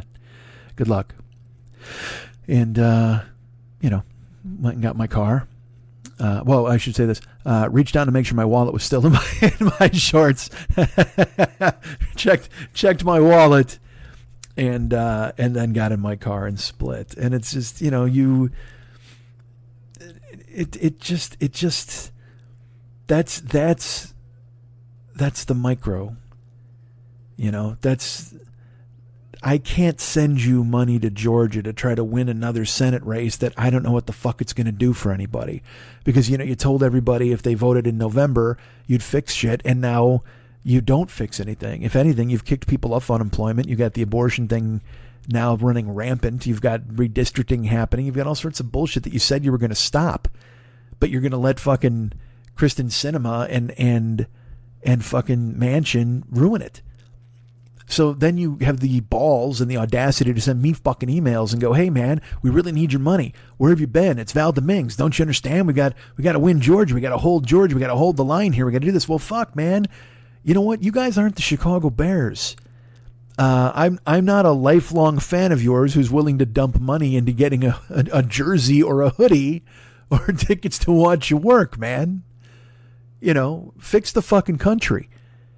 You don't need my $10 to do it. I'll you know what? If I have money to give, I'm going to give it to someone like Ted, who needed money, who needed food, who needed to look at somebody and realize that they cared in that moment. Was he a panic? You're goddamn right he was a fucking panic. But you do what you can to help who you can. And so that's what I'm saying when I get these emails all the time. We're like, we got to save America. Oh, we got to do it. No, I don't good luck. Go ahead. I voted here. I voted when I was told I was supposed to vote. I've sent money to causes. I've sent money to fucking GoFundMes for people. And I do what I can to help who I can. But you know what? I got my own stuff going on. Like socking away as much money as I possibly can to get the fuck out of here and go to Canada when this whole thing fucking fractures in the next 4 years. That sounds fun, doesn't it? Just fucking start some reverse underground railroad where we're going over the fucking tracks in Winnipeg. And I show up there, hide in a snowdrift for fucking 4 hours till somebody comes by and gives me a whistle. And I fucking climb into their car. They give me a moose hat. And I'm just drinking syrup until the rest of my days fucking end. That'll be great. God damn it. I don't know, man. I don't know what to tell you. And that's the thing is, then I come to talk to you guys, and then I think, well, fuck, I'm just going to say the same shit. I'm going to talk about the earth. Because I know I've talked about that thing about not helping America before. I'm sure I've run these things into the ground, and I don't mean to be that guy. And then my head gets in the way. All sorts of stuff happens. This is, I told you last time I talked to you guys is 3 weeks ago, whatever the fuck. I got a bike. It was a gift from my friend Dennis, and it's fucking beautiful. And I'm so happy that I have it. It's just a lovely gesture, and it's something. Again, I wasn't anticipating getting it, and I talked about this on the last show where it was like it just kind of arrived, and I was told I was getting it, and it showed up, and I got it built, and it's amazing. Now, I told you about that 3 weeks ago. That's when I brought it home. And I haven't ridden it yet. Why? Well, there's plenty of reasons why. There's all sorts of stuff. It's still scary a little bit. It's still look, let's put it this way. There's plenty of reasons why, but they all get back to I just haven't done it. And that's that's pretty much my life. Why didn't you do that? Well, I haven't. I just haven't. I mean to. I should. I will. I can. Oh, I'm going to eventually. And I love it. I look at it every day, and I go, well, today I should go out, but I don't want to ride by cars, so I'm going to go late at night. So then, but also, and I will say this to you, and I hope you understand it. I haven't watched any movies in the last couple weeks. I haven't really done anything. I've watched football. I've watched sports. I've watched baseball. Because that just, that's a drug. But I haven't gone to the movies, and I went to the Bears game. I'll tell you about that. I'll tell you about that in a minute. But I haven't gone really. I went to the Bears game because a friend bought me a ticket, and to say no to going would have been, I really wanted to go, but also at the same time, I hadn't done a show yet, and I don't ever want to do anything I haven't done a show yet. And I know you were like, well, fuck, that's not the way you should live, but it's the way I live. It's silly. I know this. It's the truth. And that's one of the reasons why I haven't ridden the bike. I'm like, well, I can't go ride the bike because you got to do a show. I got to go ahead but I'm still thinking of doing a show, and all of a sudden it's 4 a.m, 5 a.m, 8 a.m, and then I'm like, well, just go to sleep, and then tomorrow when you get up, you'll go ahead and you'll finish the show, and then when you finish the show, you can actually ride your bike. It's like a prize or like a carrot on a stick, but that carrot will fucking rot hanging from that fucking stick. Because then the other thing comes in that tells me I'm not good enough or I shouldn't do this or whatever the fuck. And you know all this. You know all this. We know all this. I went to the Bear game and it was amazing. It was at the new stadium here in Los Angeles. And my friend David, he's season ticket holder, and he's like, you're not going to believe this stadium. It's fucking unbelievable. And then he's so kind. Like, I mean, he drove me. He picked me up, and then we went to lunch, and then he tried to pay for lunch. I was like, what the fuck are you doing? And I almost knocked a fucking orange juice off the table reaching for the check. And he goes, what? And I go, I got this. And he's like, no, you don't, please. And I go, dude, I'm well aware of how much NFL tickets cost.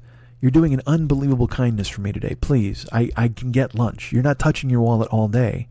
Whatever you want at the park, I'll pay for parking. And he goes, well, parking's baked into the season tickets. And I'm like, thank God, because I'm sure it's $1 million at that stadium.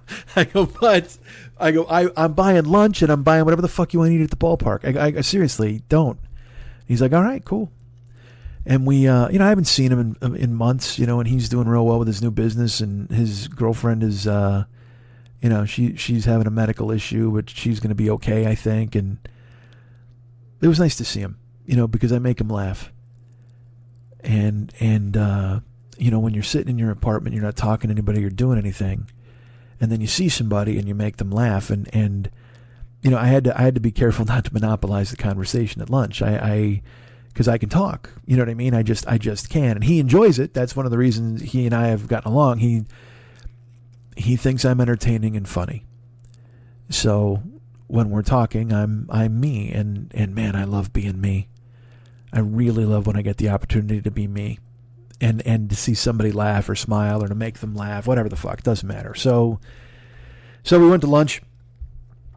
And then he actually drove to the park. We went to the new stadium, and geez, look, man, it's called SoFi Stadium here in LA. It opened last year, but there weren't any fans allowed. But it opened this year for the exhibition game, so he's been to a couple. But I went, and I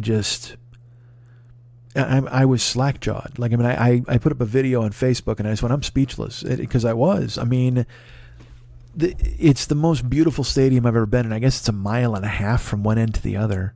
The grounds and stuff like that, because David, that was one thing. David is like, he was a fountain of facts. He's like, oh, and then when it was built, they had this, and then they did this, and then they're. So we walked in, and I filmed my walk-in, and there's this scoreboard in the stadium called the Oculus, and it goes around the perimeter of the field. And here's the thing: like, anybody in the higher up seats, because we were in the lower bowl. He has very good seats, so. Jesus, that was my nose. My throat made another fucking noise. God damn it, I apologize, guys. It's just, there's something inside me waiting to burst out. I apologize. And I know I'm right up on the microphone, so I'm sure you heard that. God damn it. I'm trying to, drink and keep it down. Whatever fucking ghoul is trying to escape. Oh, shit, I was going to tell you the other thing that just happened tonight. All right, let me try to write this down. Maybe I'll tell you on the way out. All right. So he would tell me all these fucking facts about the building, and it was totally fun. And then I walked in, and this fucking scoreboard, the people higher up in the seats, they can all see the outside of the scoreboard. Okay, so they can see all the video screens and the scores and stuff. But the thing is, it's double-sided. I mean, it's a circle, it's an oval. And on the outside, all around it, there's screens, video screens showing stuff, and the same things are being shown on the inside video screens. So if you're in the lower bowl, you can see those. You can't see the outside because it's so high, you're so low and it's so high, but you can see inside. You're seeing the same thing everybody else is seeing, and it was crystal clear. And the sound, it wasn't muddy, it was loud. There's a fucking DJ in a DJ booth, and Nita Strauss is a guitarist who I found out later, Pat's like, she played with fucking Alice Cooper on tour. And I'm like, well, she's now the house guitarist for the Rams. And she plays, and the DJ mixes, and people cheer, they go crazy. I mean, dudes, it was wild. I mean, it was just a really fun, unbelievable sonic experience. And I'll say this, it's completely true.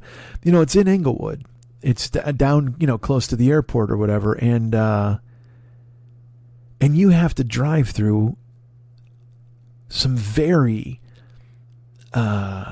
unfortunate areas, people experiencing some real issues and problems. I mean, we're driving past tent cities to go to this fucking $12 billion football palace, and look, again, I can't save the fucking world, and I don't think the Rams, I wish they would. The Rams should turn some of their money into helping people and maybe building a shelter, whatever the fuck they can do, because they can do it.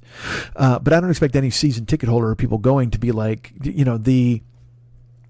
the dichotomy is right there in your face. The contrast is strong. We're literally driving past people living under tarps, sleeping in the gutter. We're driving past them to get into the fancy parking, to go into this fucking palace, this castle that has a man-made lake outside that may as well be a moat to keep out the riffraff. And it was beautiful, and it's beautiful in a different way from San Francisco. Where the Giants play. I love the San Francisco baseball park. It's fucking phenomenal. I haven't been to Pittsburgh yet. I've heard it's really beautiful. Camden Yards is beautiful. The new Minnesota park, they're great. But this is more of a technological achievement. Like if the San Francisco ballpark is the Eagles, SoFi is Kraftwerk.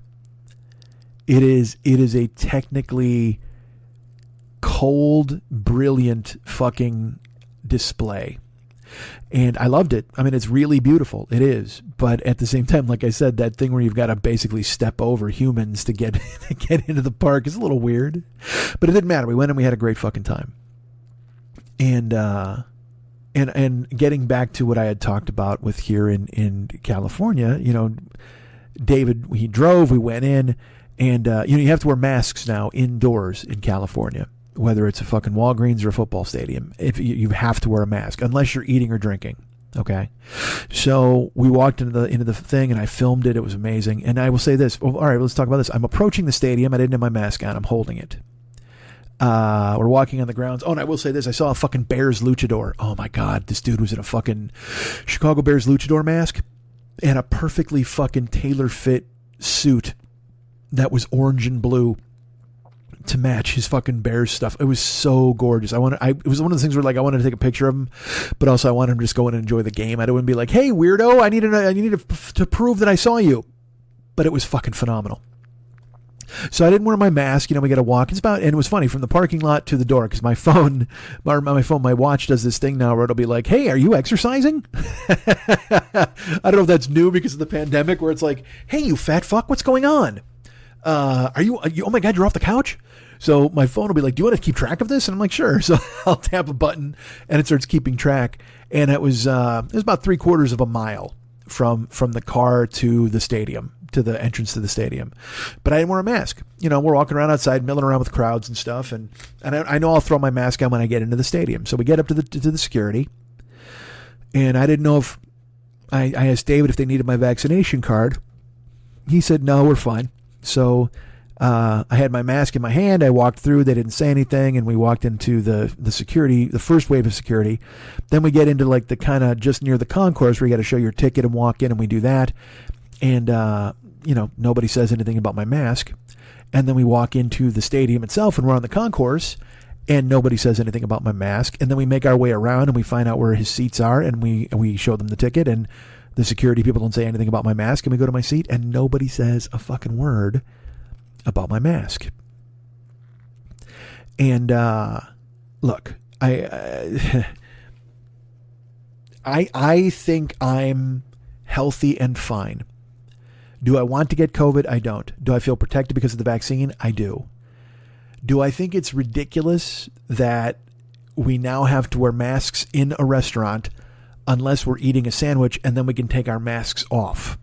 Yes, I do. I don't understand the new mask mandate after the vaccinations. I will cooperate and I will do whatever I'm told to do. I'm no medical expert. I've read what I needed to read. I guess I can get COVID and still wind up giving it to people, even if I've been vaccinated. Will I get breakthrough COVID? I don't know. I just wanted to watch a football game. And I didn't put my mask on the whole game.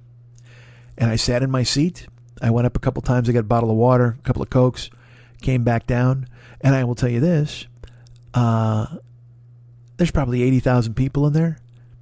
I'm going to say 77,000 of them did not have masks.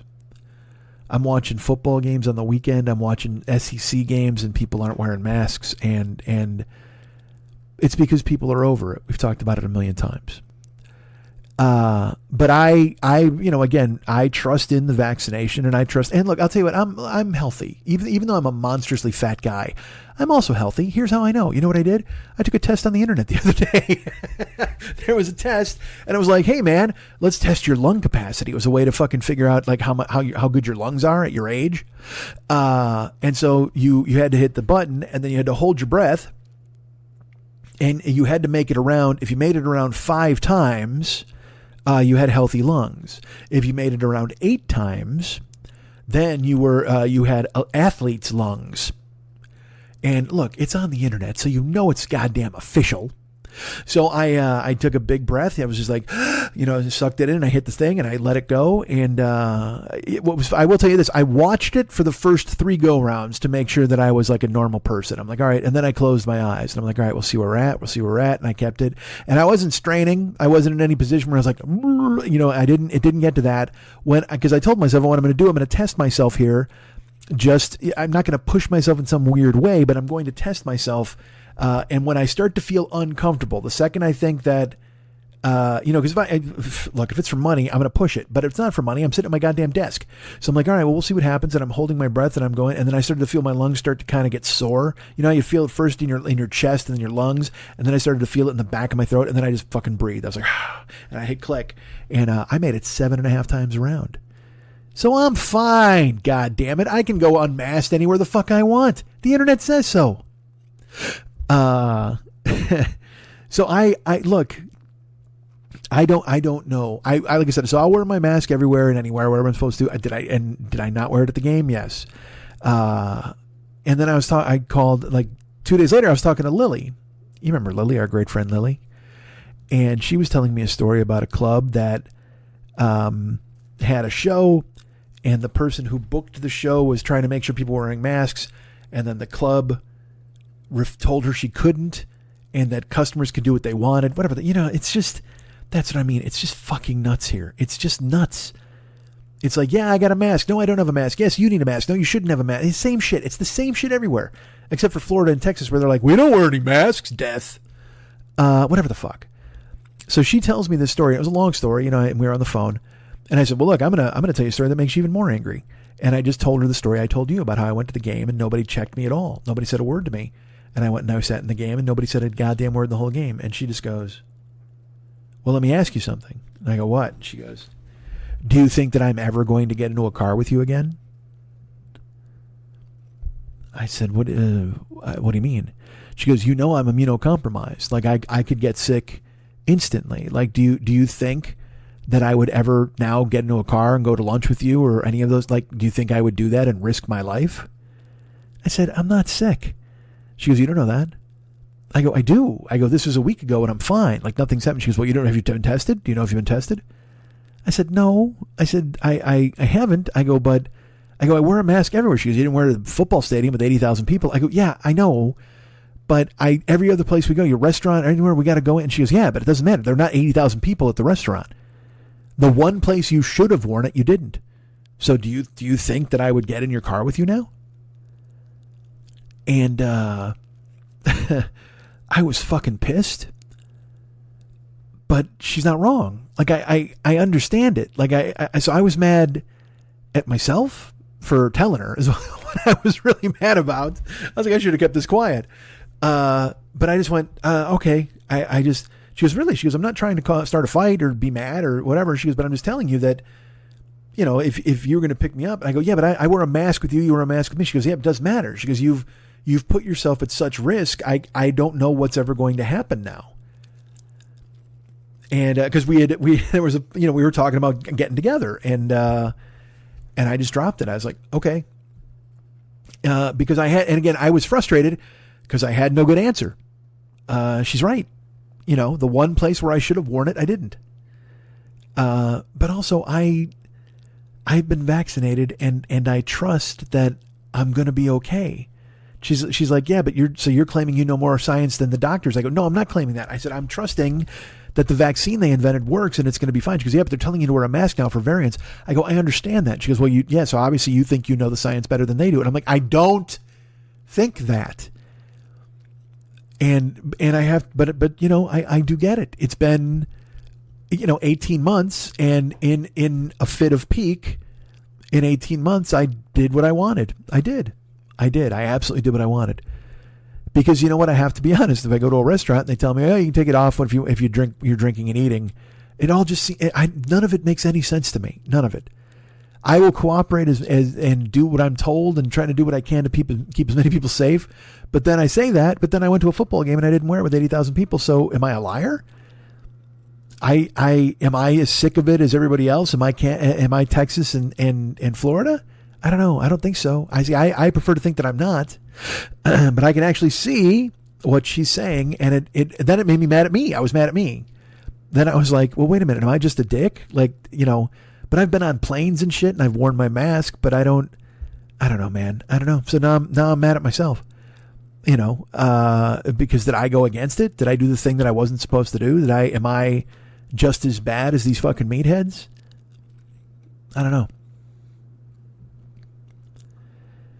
But it was a fun game and a beautiful place, and I had a great time, even though the Bears fucking lost. So I get this bike, and I had to force myself to go to the Bear game because he was.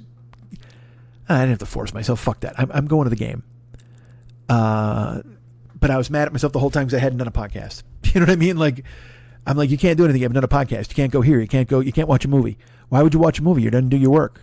You can't have any pudding if you don't eat your meat. You know what? You can't ride your bike. You can't ride your bike yet. You haven't fucking done the show. Even though my head is all fucking scrambled from a million different fucking things. And you know what? Maybe a bike ride could have cleared my head.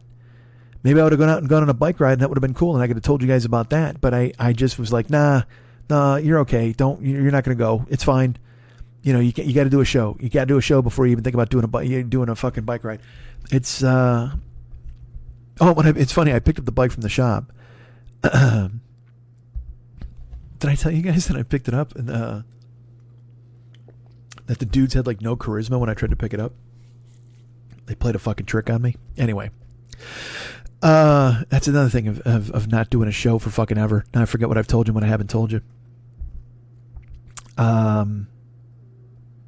So my buddy Dennis calls me, sends me a couple texts, first of all, and he's like, "Hey man, you survive?" Because I told him I was going on a Monday night, and then I didn't go, and then I didn't answer his text because I feel bad that I didn't write it. You know what I mean? I don't have any good news to report. So he texts me, and I didn't answer him, and then he texts me again, and then I answer him, and I'm like, look, because this is totally true. I also had I've had a bit of weird news in the past couple weeks.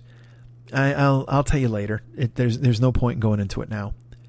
But it's been strange, and I don't know what's going to happen. And I know that sounds vague, and it's all vague book shit. It's just family stuff, and I gotta say, let's put it this way, I gotta do another show in 3 days. So I'll tell you then. How about that? We'll do that on this Thursday show. We'll tell you about it. So I don't answer Dennis's text, and then I say, look, man, I've had a bit of a rough week, and maybe a bike ride would clear my head, but this is going on, and this is going on, and this other thing. And he was very nice, and he's like, well, if you need anything, let me know. I said, great. And then I was planning on going later in the week, and then I didn't ride the bike again, and then he texted me, And I didn't answer his text, because I'm embarrassed that I haven't ridden the bike, and I also haven't done a podcast, and I haven't done anything, and I never do anything that I say I'm going to do, and what the fuck is wrong with me, and goddamn it, why the fuck do I ever think that anybody would even care about what I do or don't do, and then I got to apologize, and fuck, I feel so fucking bad, all that. The avalanche builds, and the gnome fucking punches my brain, and then everything goes crazy. And he shows up. Mike shows up. So finally, Dennis, I was on Twitch stream, and he's like, hey, call me. So I finished the Twitch stream and I call him up. He's like, look, you can't be ignoring me. And I go, I'm not ignoring you. He goes, well, you are. He goes, and you have a history of this. Like if you don't want to talk about something and you feel bad about something, you don't want to talk to me about it, when in reality you got to talk to me about it. And it's like, that's just not. And I go, all right. I go, look, I haven't ridden the bike yet. I haven't. I go, it's just, it's issues with the show. It's issues with a bunch of, he goes, all right. He goes, well, look, he goes, let me tell you something. If you don't want this thing, just give it back. He goes, I got somebody who'll take it in 5 minutes. And he said that, and 15 years ago, if he does that, I go, yeah, it's yours. Take it. I'll ship it tomorrow. And I hang up the phone. Because all I hear when he says that is, hey, you know what? This has been a couple weeks now. I just want it back. Give it to me. And I love my friend, and I know he didn't mean that, but I have my own issues and my own brain shit. And the second I know I'm disappointing him, that's why I don't want to talk to him, because I know I'm disappointing him. And then when he verbalizes, hey man, if you don't want this thing, just send it back. I've got plenty of people who'll take it. It's fine. And I literally just want to go, cool, it's yours. I'll send it right now. Cool. All right, bye. And hang up. That's what I want to do. 15 years ago, I would have done it. Even, probably even 6 years ago or 8 years ago before I started talking to Shannon, I would have been that. I would have just said, cut it loose. Fine, fuck it. It's yours. Take it. But that's not what I want. You know what I mean? I also don't want to let him down, but also I need him to understand that I'm fighting a fight right now. And nobody else needs to understand that, I suppose. I get that. But he said that, and I said, all right. I go, well, so you want it back? And he's like, no. He goes, but I'm telling you, if you don't want it, like if you're not going to use it, I don't want it sitting in your fucking house and just being like a clothes hanger. And I go, it's not going to be. I'm going to ride it. And he goes, all right. Well, I'm just telling you though, if you don't want to, just be honest. And I go, Dennis, I got to stop you. I go, if you say to me, if you don't want it, just send it back. I got somebody who can take it in 5 minutes. That all I hear you saying is, give me back the bike. And he's like, that's not what I'm fucking saying at all. I go, that's fine. I go, but I'm telling you what my brain hears. He goes, well, that's your problem. And I go, yes, it is. That's what I'm telling you. That's my problem. That's why I don't return a text or I don't call you, because that's what I'm going to hear. And I don't want to make you mad or sad, or I don't want to be embarrassed, and I don't want to upset you in any way, because you've done a very beautiful, kind thing for me, and I love it, and I love the bike, and it's beautiful. It looks really good in my house. It'll look even better when I'm riding it, but I can't, right now I haven't yet, but I will. There's nothing I want more than to go ride the bike, but there's a hierarchy of things I have to do, and I can't do it yet. He's like, okay. He goes, well, I'm just telling you, if you I'm just throwing it because we've done this before. He goes, when I've sent you something or I've helped you out with something, and then you don't fucking call me for 2 years, and then I wonder what the fuck's going on. I go, look, that's not going to happen. He goes, well, I don't need you embarrassed or upset about something. I go, yes. I go, but I also don't need you to tell me over and over that if I don't want the bike, you'll just take it back. I go, because if you want it back, just take it. And he's like, I don't want it back. And I go, good. Then just please don't say that. I go, and I know I'm a 54-year-old man, and I shouldn't be pleading in that way, or I shouldn't be saying to him, please don't say this, because I hear it a bad way. But I had to verbalize it. I had to say it out loud. Otherwise, because normally I just be like, fine, cheers, bye. So I had to go. But the second you tell me that if you want it back, that's all I hear is that you want the bike back. And he's like, well, I don't. And I go, fine, then I have it, and I want it, and I'll ride it. I love it. He's like, okay. But it's funny, like it reminds me of when I was with my ex, and I think I probably talked about it on the show, and we would have fights, and it would always break up, walk away, but it happened a billion times, and she would say right to me, she'd go, hey, look, if we break up, I'm going to be somebody else's girlfriend. Like I'm not going to date not going to go out there and fucking date. I want to be in a relationship. I will be in another relationship. If you walk away, I'll be with somebody else. I'll be somebody else's. I want to be somebody's girlfriend. And again, when I heard that, it was like, so it's not me. You just want to be anybody's girlfriend. And I know that's not what was meant. Maybe it was. I don't know. All I know is how my brain heard it. And then I would try to verbalize and go, don't you know what that does? When you tell me basically that if we split up, you're just going to go and be somebody else's girlfriend. Like there won't be any mourning period. You're not going to be sad or whatever. Yeah, you're just going to go and find somebody else. And she's just like, well, I'm just telling you, that's it. She goes, I don't want to date anybody. I'm old. I've got kids. I don't want to. I'm not going to go in the dating world. So I just need you to know this. And it was like this thing where I was like, and like I said, I can see what she meant, but I didn't need to fucking hear that. Just like in the middle of a fight, when you're just basically, hey, yeah, I'll just go somewhere else, man. I'll be with somebody else. And you're just like, oof. Especially because the fact that basically every dude we ever met wanted to fucking talk to her or hang out with her or whatever the fuck else with her. You know what I mean? So I was just like, yeah, there's no doubt. I mean, you could again, it's the same thing. Hey, man, if you don't want me, I can be with somebody else in 5 minutes. It's fine. You know what I mean? And that's completely true. And all I hear then is, I don't want you. All I hear is, give me back the bike. All I hear is, what the fuck's wrong with you? What have you done? And it's a strange way to live, and it's a weird battle. And then again, I run from it, and then I hide, and then I don't. And I don't, hey man, you don't get to have any life. You don't get to go outside. You don't get to do anything. You hide in your house, man, because until you do your work, you can't fucking go anywhere. You can't do anything.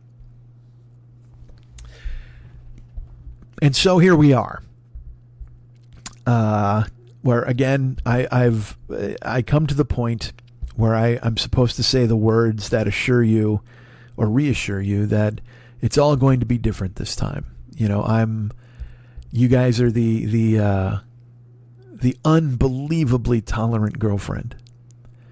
And I have to ask you to please, understand as I continue to climb the walls and figure out what the fuck is going on, and just please be there when I do come back. Please be there when I figure it out. Please be there, because there's no one I want to be with more than you. There's no one I want to be with more than you guys. There's nothing I want to do more than this show.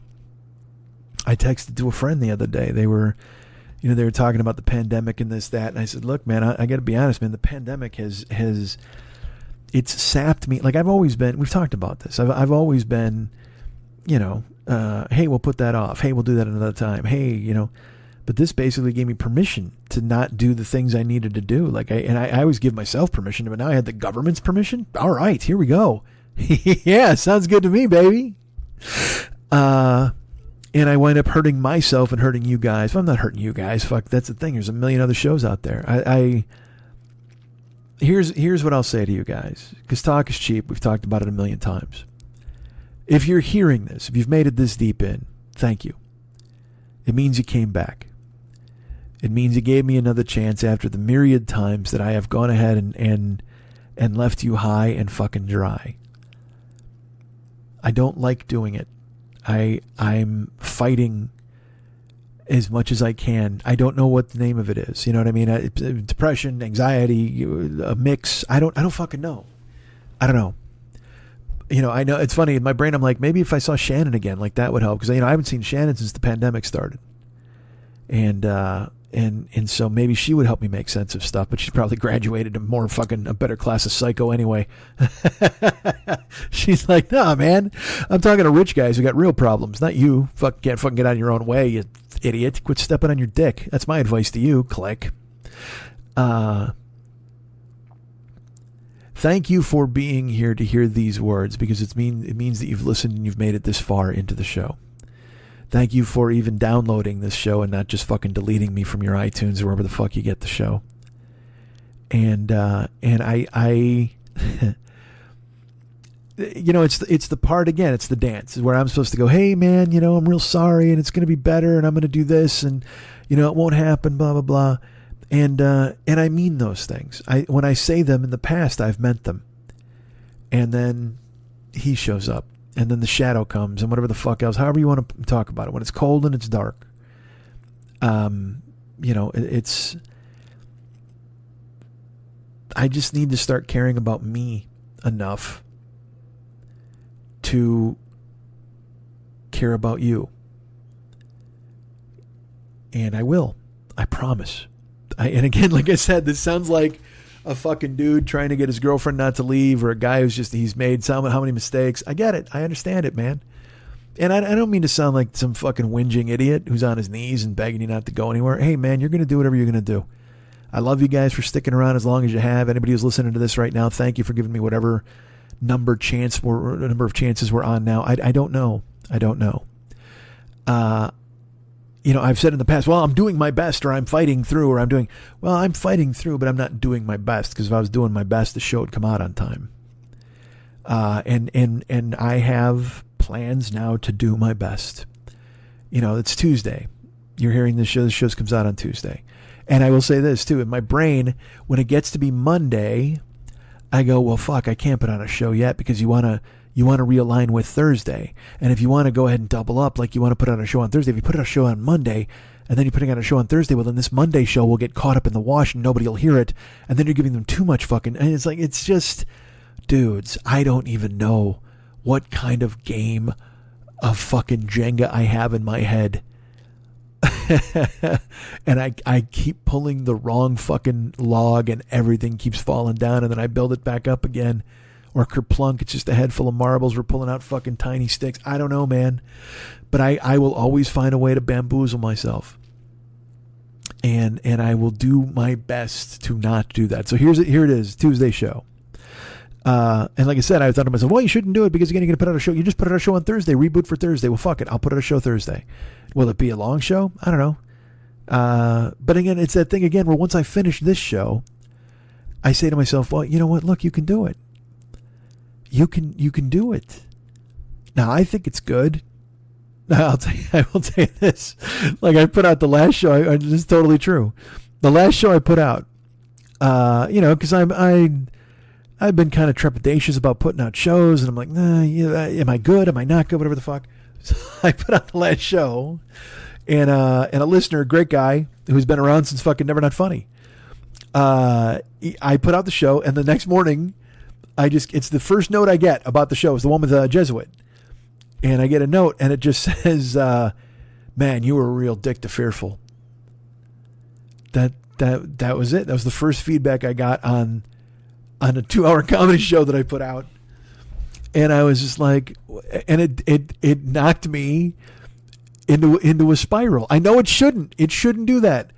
I shouldn't give a fuck. I should just go, well, I got another show next week, whatever. Hopefully that goes well. But I'm in this mode where I'm trying to make sure that I want to know that people like what I do, but also I want to make whatever the fuck. And again, this show is me, man. It's me. If this show gets fucking thumbs down or rejected or fucking raspberried, it's kind of an indictment of me, And it's whatever. And you don't care. I know you don't care about this bullshit, and I shouldn't be so fucking fragile, and who cares? But when I saw it, I just laughed, and I just kind of ruefully was just like, yeah, here's what they think about you, to quote Ice Cube. Here's what they think about you. You put out a 2-hour comedy show. Hey, you were a dick, man. Oh, okay. You've been listening from the beginning. Sometimes it's what I do. Sometimes I'm a dick. I don't know. I don't fucking know, man.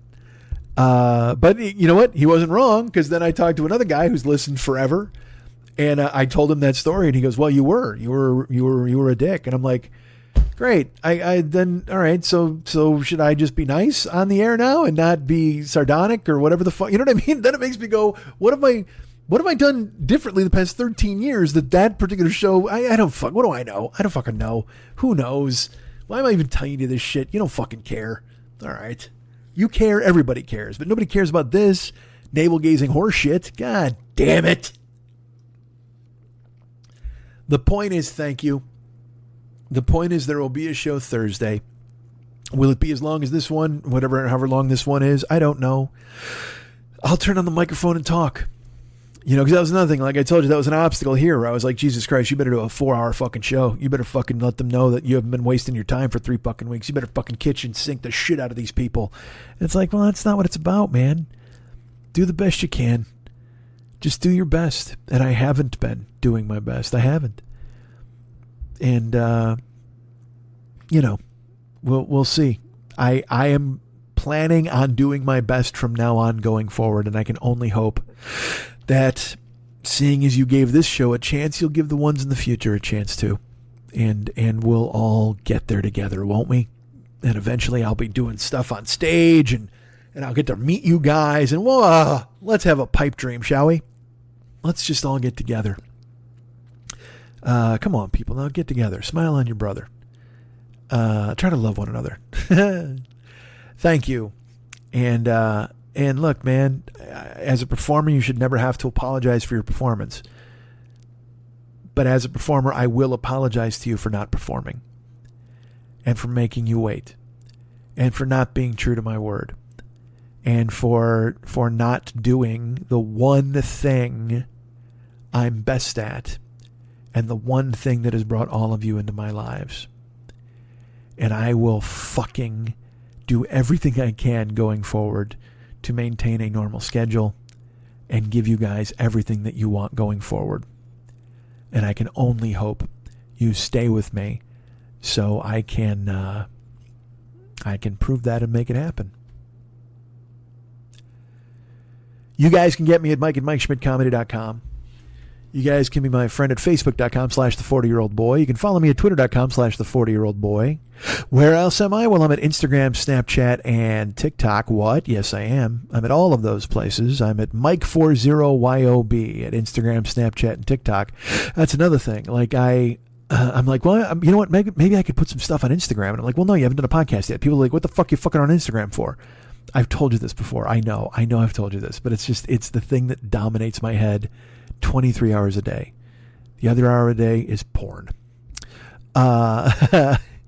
Mike40YOB, that's me on Instagram, Snapchat, and TikTok. Go ahead and check me out there.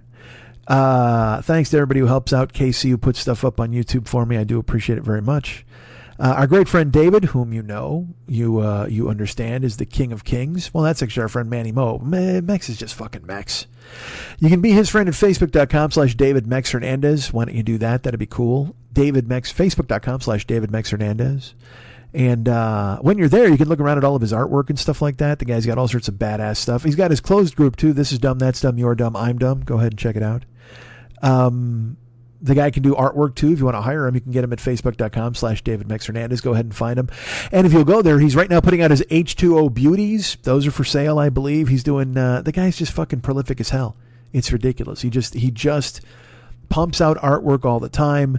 And it's amazing stuff that you can't believe he can turn around in the time that he turns it around. Or, if you don't need it quickly, he can meticulously do something fucking amazing for you. He's just... Look, man, I don't know art, but I know what I like. And I like whatever fucking Mex does. So go ahead and check it out. He just he puts out songs. He puts out videos on Facebook as well. The guy's a fucking renaissance man, as I've said many times. So not only is he doing, he'll do personal artwork for you if you want to get a hold of him. Like I said, find him at Facebook.com/DavidMexHernandez. Check out the art that he's got there. He's got it all compartmentalized in different folders. You can see the stuff he did for our the Joker's page, stuff he's done for himself, stuff he's done for the closed group. This is Dumb, That's Dumb, You're Dumb, I'm Dumb. Stuff he's done just to put it up and fucking marvel at the great works he's done. God damn, he's great. But also, I'll tell you this, the man has a podcast. What? You're goddamn right. The man has a very successful podcast. It is called the Phlegmcat Podcast. What's that? That's 4 words. Well, 2 words. Well, all right, look, it's one word, certainly. Phlegm, that's its own word. That's the thing is, I don't want you to put together Phlegmcat in one word. It's 2 words. Phlegm and cat are 2 words. And then podcast. So that's 4 words total. But what I meant is that Phlegmcat is not one word. Don't confuse yourselves, and don't confuse me. Am I confusing you? I might be. But when you enter it, and also, by the way, phlegm is spelled Phlegm. You know, when I was a kid, I dreamed that I would go ahead and reach out to people all over this great land of ours and tell them how to spell phlegm. And now I get to do it every 3 weeks. It used to be every week. Look what happened. The Phlegmcat Podcast is available now. Go ahead and check it out. It's wherever you find great podcasts. It's available in the iTunes podcast space, the iTunes store, whatever they're calling it, the Apple Store. It's available, I think, on Spotify, and I think it's on Dagger. You ever get your podcasts from Dagger? Oh, it's great. You should go there. If you're going to Heel Clicker, that's another really good one. Heel Clicker is a great place to get your podcasts. And I know they carry the Flemcat podcast. Look, anywhere you get a podcast, you're going to find the Flemcat podcast, and you're going to love it. Go ahead and check it out. He's got his website as well.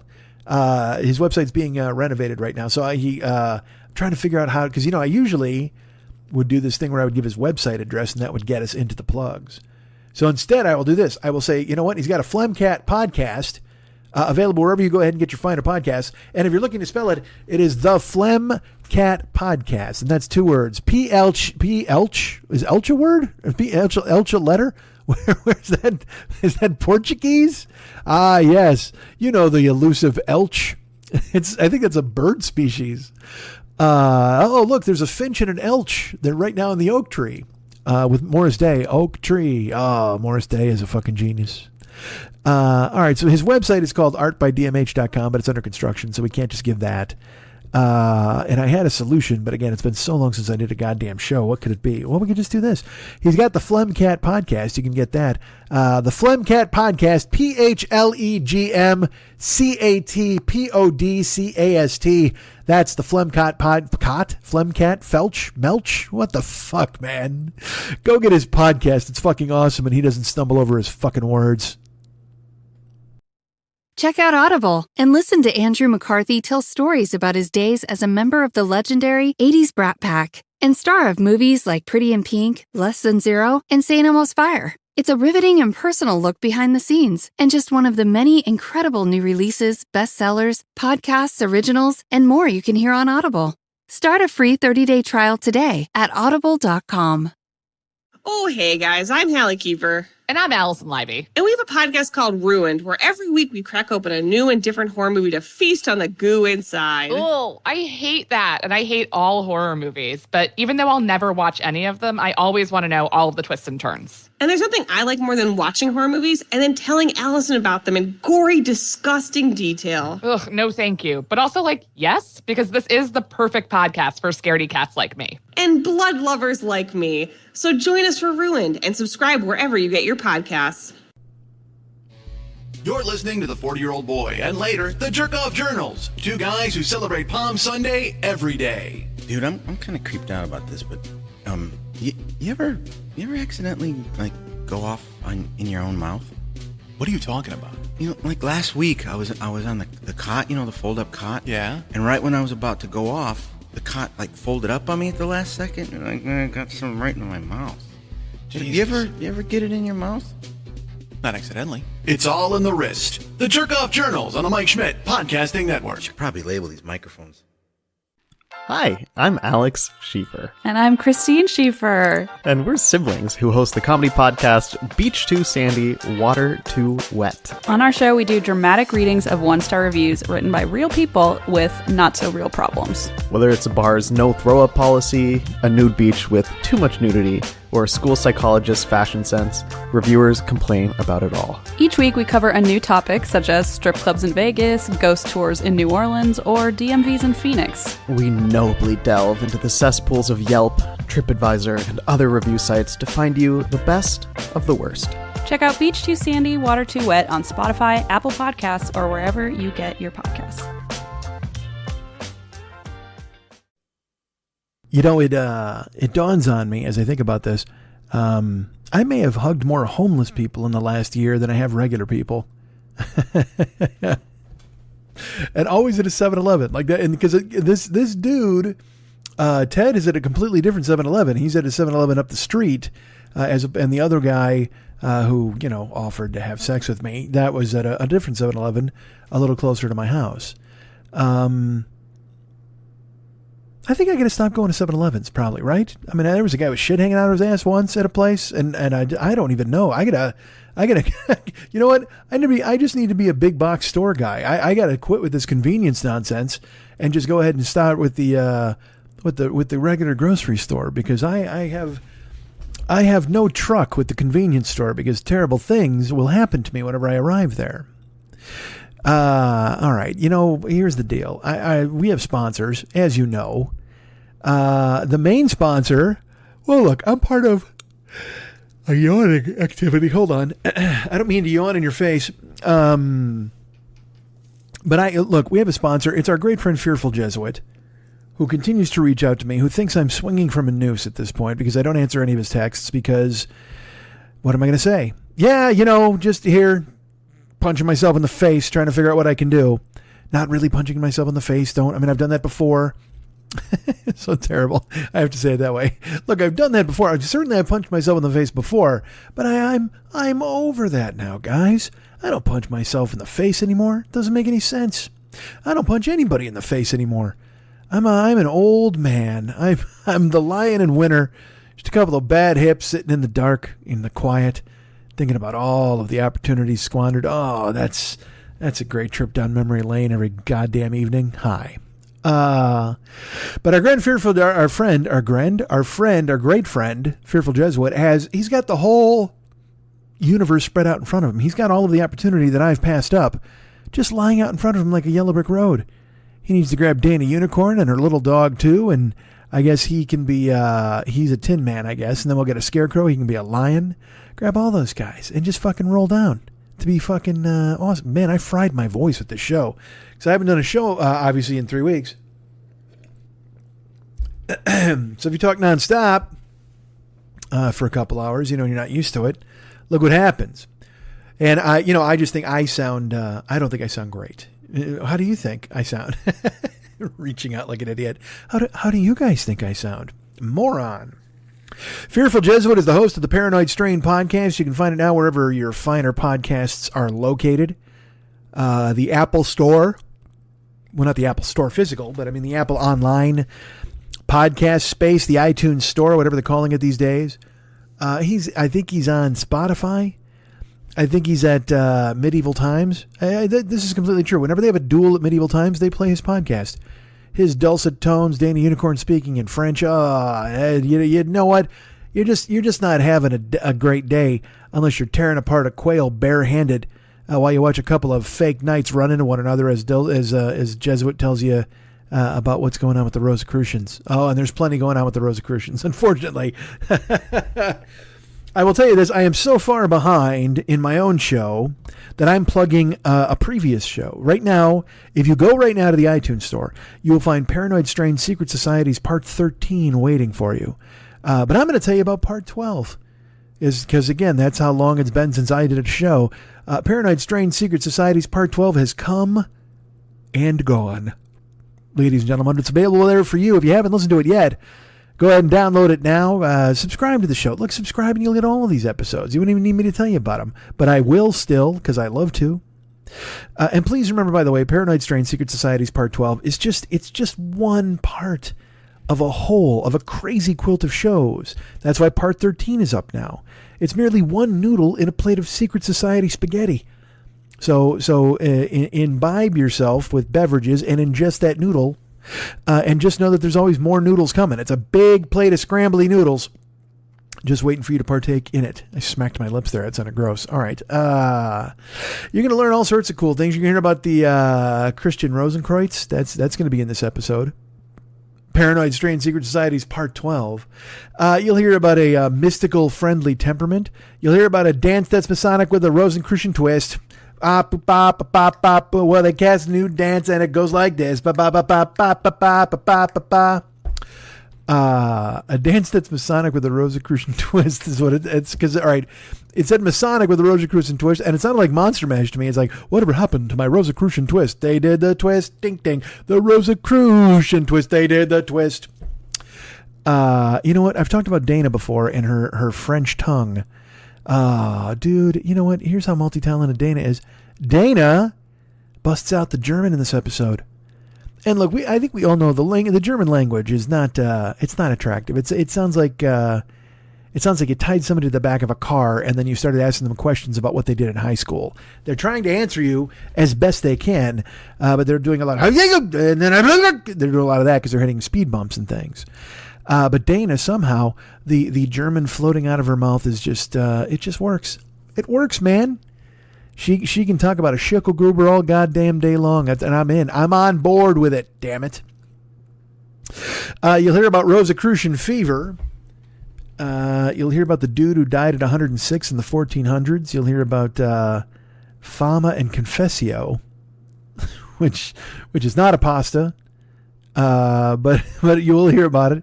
You'll hear about people worshiping the flavors of Christianity they preferred, which I like a Neapolitan my own self. I like it. You know why? Because it's one ice cream with 3 separate flavors. That's how I want my Christianity. I want it Neapolitan style, baby. You'll hear about a wandering alchemist and seeker of knowledge, who's played, of course, by David Carradine. It sounded like kung fu to me when I was listening to it. I got to be honest, and I'm listening to these things. But you'll hear about stone soup. Stone soup being made, and the parable of the stone soup. And these dudes come to town, and there's a cauldron, and they're like, "We're gonna make stone soup." And they throw a rock in, and then because everybody tells them to fuck off, and they throw a rock in the soup, and then everybody gives them carrots. I don't want to break it down any more than that. If you listen to the episode, you'll hear it, and it will make sense, which would be fine. Also, you'll hear this. These guys, once again, all right, look, I don't understand these people. We heard in the other episode about the guy who spun a tale out of nonsense, saying that he was like Jesus' son or whatever the fuck. And then people believed it. And he's like, what the fuck, man? I didn't mean any of this horseshit. He tries to get out of it, man. And that's kind of like here. A lot of these conspiracy theories could have been thwarted if someone owned a cell phone. If you just stop writing manifestos and tomes and invent Slack, you dumbasses, because all this shit's happening in town to town, and nobody's ever connecting with anybody else in the other town to see if it's fake or real, and it just turns out to be bad all the time. And I will say, look, we have phones now though, and that shit still happens. I mean, we got phones now, and people are still eating fucking horse laxatives. So what the fuck do I know? I'm like, back then, if they would have had a cell phone and Slack, then nobody would have believed this shit. But we have all that shit now, and people are still believing the same dumb thing. I saw this fucking thing, dude. I saw something, and this is a true post from somebody, and they were saying that they didn't like taking the horse fucking ivermectin shit, and they said it gave them diarrhea. So this woman was like, you know what we do? We cut it with water, and we soak a tampon in it, and we insert the tampon, and it works that way, and she doesn't get diarrhea. She doesn't get like nauseous or sick. And I'm like, my God, what hath God wrought? What hath Equus wrought? If you're shoving horse fucking tranquilizer bullshit, tampon, dewormer stuff up in your fucking V'ger. God damn it, man. I don't, it's all falling apart. I talked about it earlier in the show. I can't even, I try to even, like, we can joke about it, we can talk about it and stuff, but there are people who really believe this horse shit, and they're just fucking running with it. And then it's funny when she was writing things, I saw it was Lori Kilmartin tweeted it, and this girl was talking about putting on her tampon, and she goes, just like all of us girls did in college when we did it with vodka, and you put it in there because you didn't want your breath to smell. And I'm like, all of us girls? No, look, I don't proclaim to know a whole lot about the secret lives of women. I assumed they were daintier than that, possibly. Maybe that's just me. But if you're soaking a tampon in vodka and giving it the old fucking finger plunge, just to get a high or drunk, now that's like huffing glue or drinking rubbing alcohol, right? Isn't it? You got a problem at that point. If you're using vodka fucking soaked tampons, you got to talk to somebody. Is this something that is a real thing? Is that something? Ladies, tell me. Look, ladies, I put it to you. Would you do that because you didn't want your breath to smell, so you'd get a heat on by putting a fucking whiskey soaked tampon in your V'ge? Come on, man. That just seems fucking bananas. But again, I don't know. I don't know a whole lot of stuff about the mystery of the pussy. I can't fucking say it. Maybe that was a college thing. Because, I mean, look, again, that's the thing. You can't presume, like, men are wild and crazy and, guys are doing butt chugging and shit like that because they're idiots. I guess I just thought women were smarter than that. It's not even that I think that they're daintier creatures or they're not capable of sort of thing. No, I think women are capable of all sorts of kind of fucking debauchery. I guess I just presumed that they wouldn't because they're better than us. But this particular woman is like, yeah, like we all girls did in college. We didn't want our breath to smell. We soaked a tampon with vodka, put it up inside us. I do that now with the horse dewormer.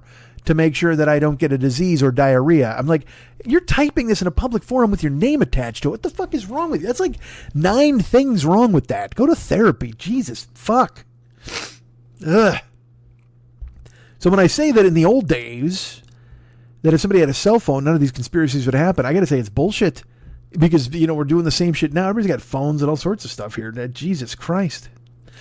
So another guy in this same deal as the other guy who said he was Jesus' kid, this dude never intended to publish the FAMA, and he was unprepared to deal with the consequences. So all these people start to believe this shit, and again, it falls in on itself because nobody knows what I don't want to listen to it. I don't want to give too much away. All right. But just know that you're going to get Rosicrucian fever, and you're going to listen to Dana bust out the German, and it's going to be fucking beautiful. You're going to love every minute of it. The Paranoid Strain Secret Societies episode part 12. Go check it out now, and then 13 I will talk about in 2 days when I do a show. What's that in 2 days? Are you yelling at me? You think I won't? Oh, I dare you. I oughta. I'm in the Misfit Toys Co-op. Did you know that? Well, I am. It's with Never Not Funny, Doug Loves Movies, The Todd Glass Show, No Fun with Jen Kirkman, Let Me Watch Your Movie With You with Jonah Ray. All of us are in the Misfit Toys Co-op. I'm sure you've heard bookended ads here on the back end of either one of these discussions. And you know that I'm in this, and then you've known this forever. You want to hire me to do stuff? Why don't you hire me to do a cameo? Did I tell you the story? I just got hired for a cameo from somebody who had no idea who the fuck I was. Did I tell you? Again, this is what happens when you don't do fucking shows forever. They were looking for Mike Schmidt, and they found me, and they thought it would be funny to book me. And I was like, all right. So I just did what I do. And then they were just like, God damn, you were hilarious, dude. And then they had me do a second one, like the next day. So that was pretty cool.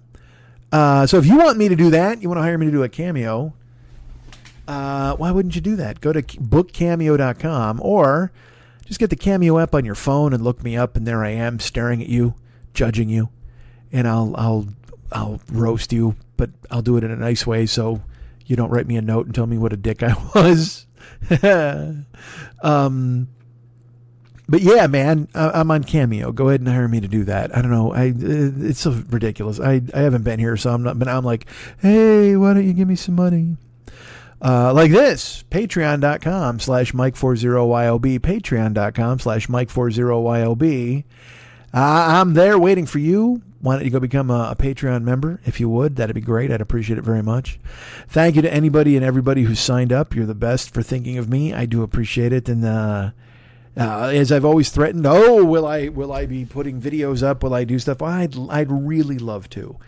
But right now I'm creeping out to doing once we get the podcast back on a regular schedule, and you don't give a fuck. Talk is cheap. I'm shutting up now. But please, if you want to become a Patreon and support the show, that would be great, seeing as, we're all getting back to normal now and bills are due, and it would be really cool if you could do that Patreon thing and hook me up. Thank you for thinking of me. Patreon.com/Mike40YOB. I'm available there. Hey, let me tell you this.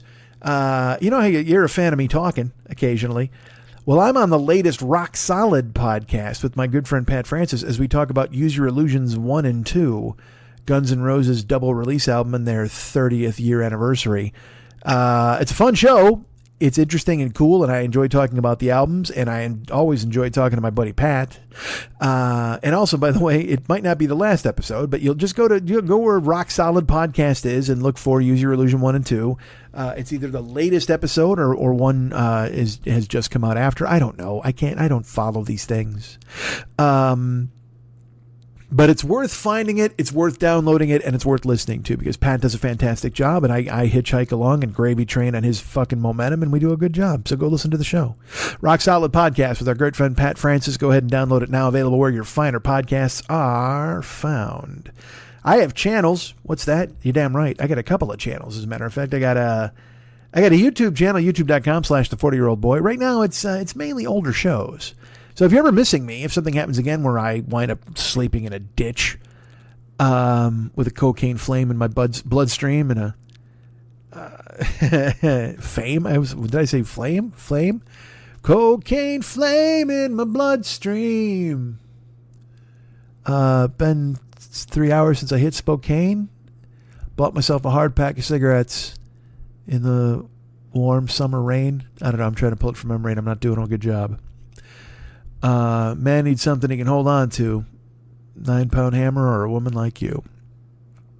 YouTube.com/the40year-old boy. Go ahead and check it out. It's a podcast driven enterprise right now, but perhaps there will be videos. I thought, what if I did a football recap? Yay. And people are like, yes, you should do it. And I'm like, everybody's doing it. I don't want to do it. I'm never going to do it. Boo. And then I cry and hide under a blanket. But maybe we'll see. I have ideas. I've got ideas, Chuck. I'm an idea man. I'm going to feed tuna fish mayonnaise right to the tuna fish. Twitch.tv is another channel that I have. Twitch.tv.com. Twitch.tv/the40year-old boy. Twitch.tv/the40year-old boy. Find me there, ladies and gentlemen. I'm playing games. I'm watching trailers. Playing this game called Marbles, which is fun. Marbles is fun because I don't have to do anything. I just literally call play-by-play. That's a dream. But other games, I got to run around and shoot people.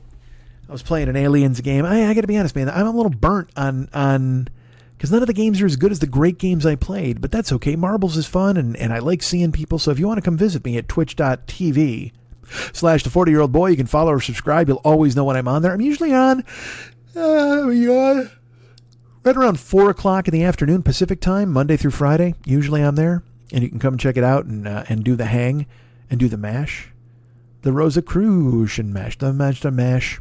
Rosicrucian mash. Playing games, playing marbles, all sorts of fun stuff. You can see me on camera. You'll actually see me while I'm talking then. My hair looks good. Sometimes. But go ahead and follow and subscribe over there and check me out. That'd be cool if you joined us there and played marbles and had fun in the stream. Oh, it's a grand time. Please, and it's so grand, tell your grandma. She's got to join us. That's right. It's fun for ages 8 to 80. If you're 81, get the fuck out. But 80, you're fine. Go ahead and show up and have a good time. That's twitch.tv/the40year-old boy. Go ahead and join me for that. That'd be great. I'd appreciate it very much. Oh, you know what? I was going to tell you this earlier in the show. I love my apartment.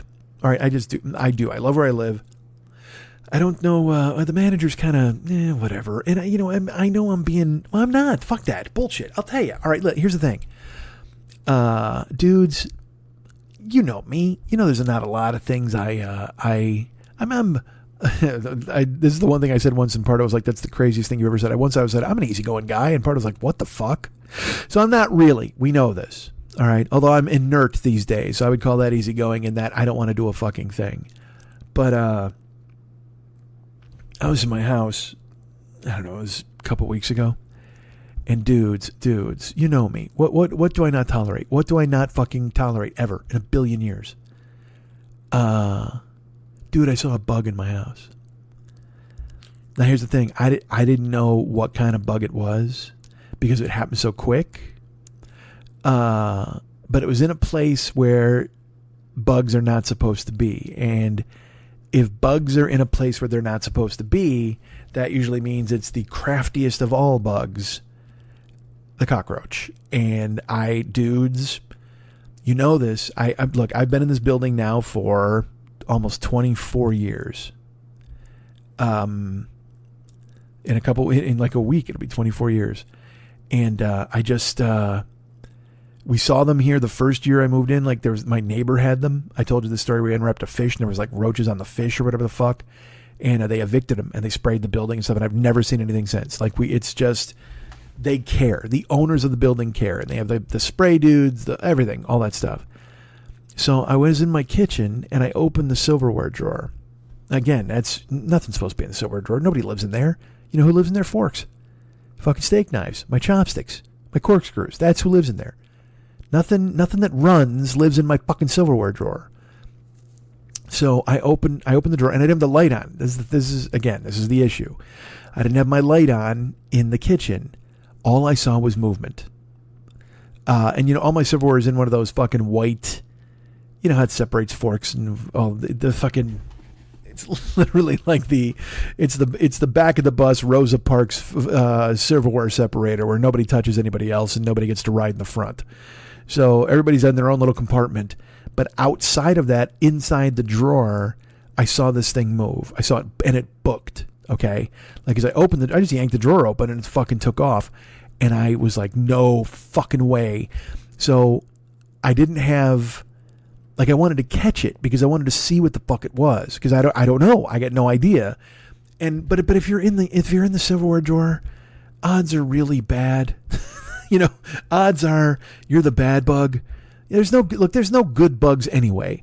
But there's no good bug gets in the silverware drawer. Unless no bugs like, man, I want to totally. There's no beetle who's like, hey, I need a spoon. It never fucking works that way. Except John Lennon maybe. Oh, Ringo, I need a spoon. I can't do a Liverpudlian. Sugar plum fairy. I can't do it. There's no cricket in the drawer. I don't think, right? Nobody goes in the silverware drawer. There's only one, the crafty one, the enemy of all that's good. But I see it book, and I don't get a good look at it, and it's dark in the kitchen, so I see it move, and so I wanted to try to scoop it up or put a glass over it, but I also didn't want it to fucking escape, so it ran and it stopped. And then my eyes started to adjust to the dark, and I kind of saw it there, fidgety. And look, I try to be gentle. I'm like, all right, maybe I'll get some forceps, and I'll put it in a petri dish, and I'll take a look at it. Dude, I grabbed 2 paper towels, and I fucking turned it into a smear. I didn't want to because I wanted to analyze the goddamn thing. But it was like I tried to grab it in the towel, and then it moved, and it shifted it with the book, and then I just fucking smashed the shit out of it. Because I'm like, well, fuck this. I'm not going to, you know what I mean? My research will have to wait. I will have to call and do my research later. So I lose my mind, right? Because again, there's not supposed to be bugs in my house anywhere. Not a fucking one. And again, my house is clean. My house is tidy. I don't leave food out. My dishes are done. It's like I'm not going to wear this shit. So I immediately text my manager. And I think it was like midnight or something. But I don't give a fuck, man. It's like when I saw the bed bug and I called Orkin at 4:30 in the fucking morning. I don't give a shit. Fix this. So, and so I pull out the paper towel, and it's just shrapnel at this point. I mean, I can sort of see it, and I'm trying to make it work, and I'm like, it looks like, look, man, Florida roaches are giant skateboards. Then there's the brown roaches, those little fucking fast ones. And that's kind of what I thought this might be. I wasn't sure. And I'm like, dude, there's no way there's fucking roaches in my house. I'm going to lose my fucking mind. Because we have had, as I've just mentioned earlier in the show, we've had a ton of turnover here. I got new neighbors upstairs. I got new neighbors next door who have the baby. These people with dogs. There's a dude who does laps in my courtyard yard and talks on the phone. He's an Indian guy. We've got new people here. And so that just happens when you get people moving in and out. Occasionally you'll find somebody who has them and they bring them and it turns into a fucking issue. So I like freak. And I text my manager and I'm just like, hey, I just killed a bug in my kitchen. I can't identify it because I had to smash it, but it was in the kitchen drawer and I haven't seen a bug in this fucking place in 20 years. And I know there's a lot of people moving in and out. Like, I mean, I just vomit a ton of words out. And I know that makes me look uncool, or it makes me look like a snitch, or I don't even fucking know what you would say, but I was just like, dude. And so I said to her, I go, look, this doesn't work. We got to figure out what the fuck to do here.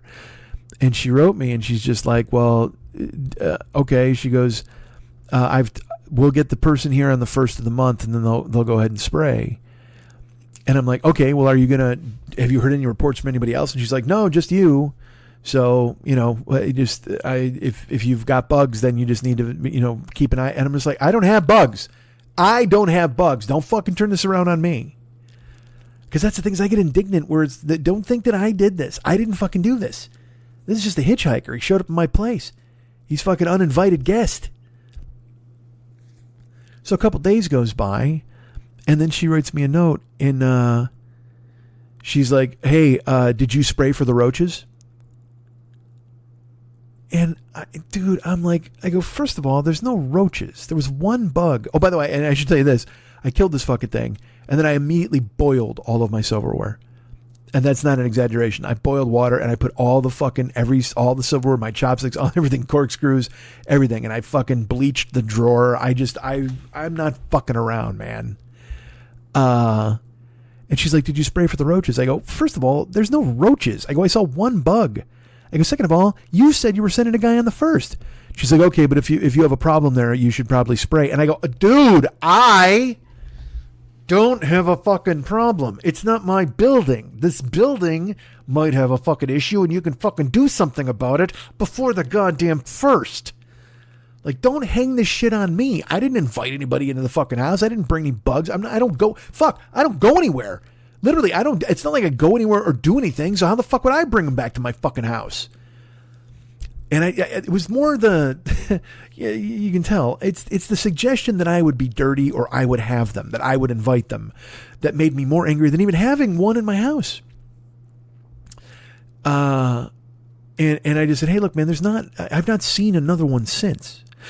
I said, I boiled everything that was in that drawer. I cleaned it out with bleach, and I've looked in all the other cabinets. There's nothing. I haven't seen anything. But I mean, obviously, if I go, plus, I don't even know what this was. I didn't get to tell. I go, but if you're not hearing it from anybody else, she goes, no. She goes, nobody else has said anything. I haven't heard anything from anyone else in the building. So she goes, if you have roaches, you need to go ahead and spray. And I'm just like losing my mind. Like, I want to step out of my house and scream it. I don't have fucking roaches. The building might have had something. Fuck.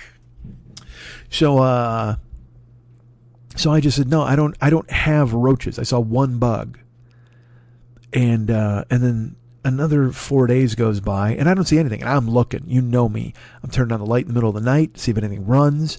I'm opening drawers like, ha, like literally, gotcha. I'm doing everything I can because I want to get ahead of this fucking thing. And there's nothing. I have not seen, this is almost a month ago. And I've seen nothing. I haven't seen anything yet. And so then she texts me again like 4 days later. And she's like, how's it going over there with the roaches? And I'm like, Jesus Christ. I said, I saw one bug and I texted you about it. I haven't seen anything since. She's okay. Well, nobody else has said anything, so we're probably going to hold off on spraying. And I said, that's fine. I go, if I see anything, I will let you know, but you better get somebody here like immediately. And also, I didn't even tell you this part. I forgot. Do you remember when they needed to fix my carpet? And they kept writing me, and they're like, if you were doing that, you got to move everything out of your apartment. Like, you really got to get everything out. If you do that, you might as well move, or you might as well go. I'm like, fuck you, put the carpet in. Well, she said that when she was like, well, we're going to have to spray. She goes, that means you're going to have to take everything out of your cabinets, in all of your cabinets, and we're going to have to spray, like, you have to take it out of your closet. And I'm like, I don't give a fuck. Spray. Just fucking do it. Quit. And it's almost like, now it makes me think, do they know me? Like, do they realize what kind of guy I am? Where, like, you threaten me with work and I'm going to be like, yeah, you're right, I probably shouldn't do it. Like, I would just live here in a filth house with a bunch of fucking bugs and rather than move a plate. The fuck out of here, man. And look, am I being irrational? Maybe. I don't know. But it was like, whenever she would text me and she'd be like, how you doing over there with the roaches? I'm like, there's no fucking roaches. I don't have roaches. I didn't fucking do a goddamn thing. I want the money. It's in the goddamn floor safe. Under the fucking bed, the fucking floor safe. So that happens. And I only tell you that because like I said, it's Tuesday now as you're hearing this. I started this Monday night, super late, but Monday night I'm here in my house and it's like midnight and someone is watching a loud television in the courtyard. Not in the courtyard, but in their house. And you can just hear it. Like I said, I got the windows and doors open so I can hear it. And they're watching, you hear a bunch of gunshots, you hear, but it's, a loud movie, whatever the fuck it is.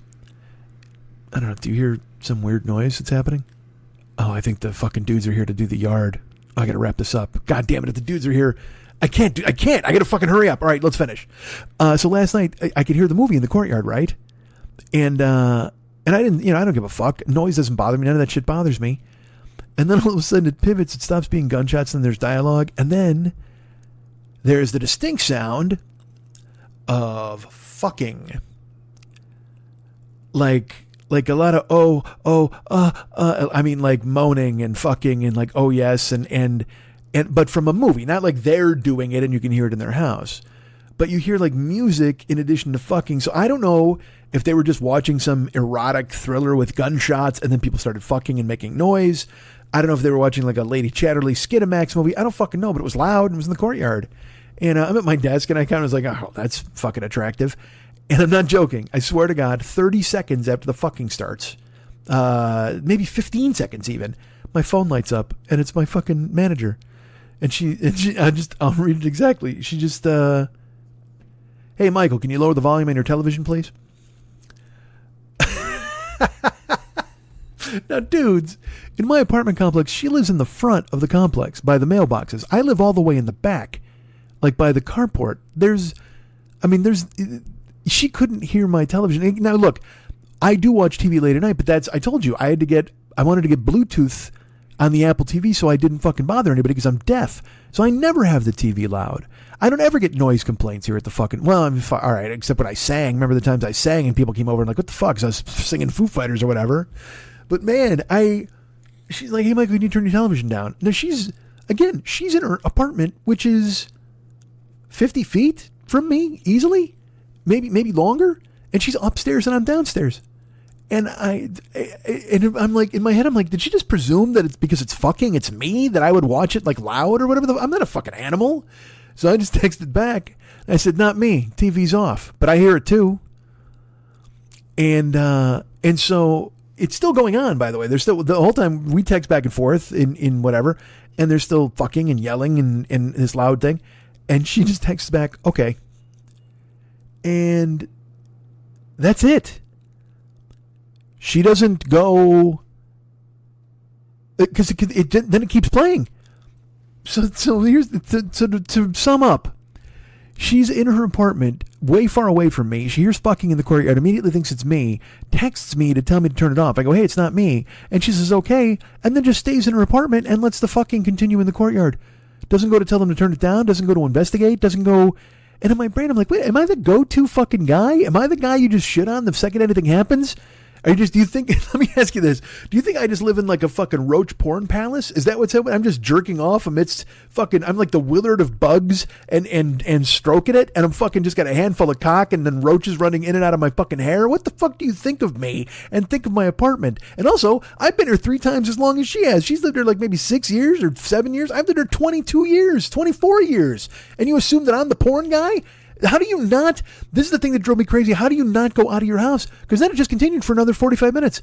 Not porn, but I mean a movie, whatever the fuck they were watching, turned into back normal, and it was loud. And they never went and told them to turn it off. She told me personally via text that I said it wasn't me, and she's like, okay. And then what? Went to sleep, closed her window, decided to use it to fuck her own husband? I have no fucking idea, man, but it just drove me fucking crazy because I'm like, I'm the guy you look at. I'm the dude you immediately think of when you hear the fucking fucking in the goddamn courtyard. Now look, have I fucked in the courtyard? I have. Have I fucked in the pool? I have. But I mean, I wasn't noisy about it, but I certainly did it.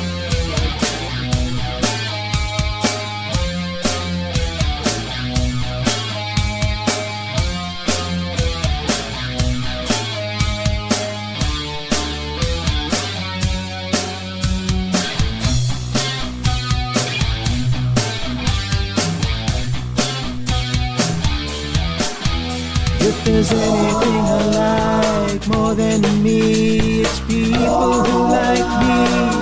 I love me, but if you love me, I love you. 'Cause you know why, we both love me. How great am I? Let's talk about that for a while. And by a while, I mean forever.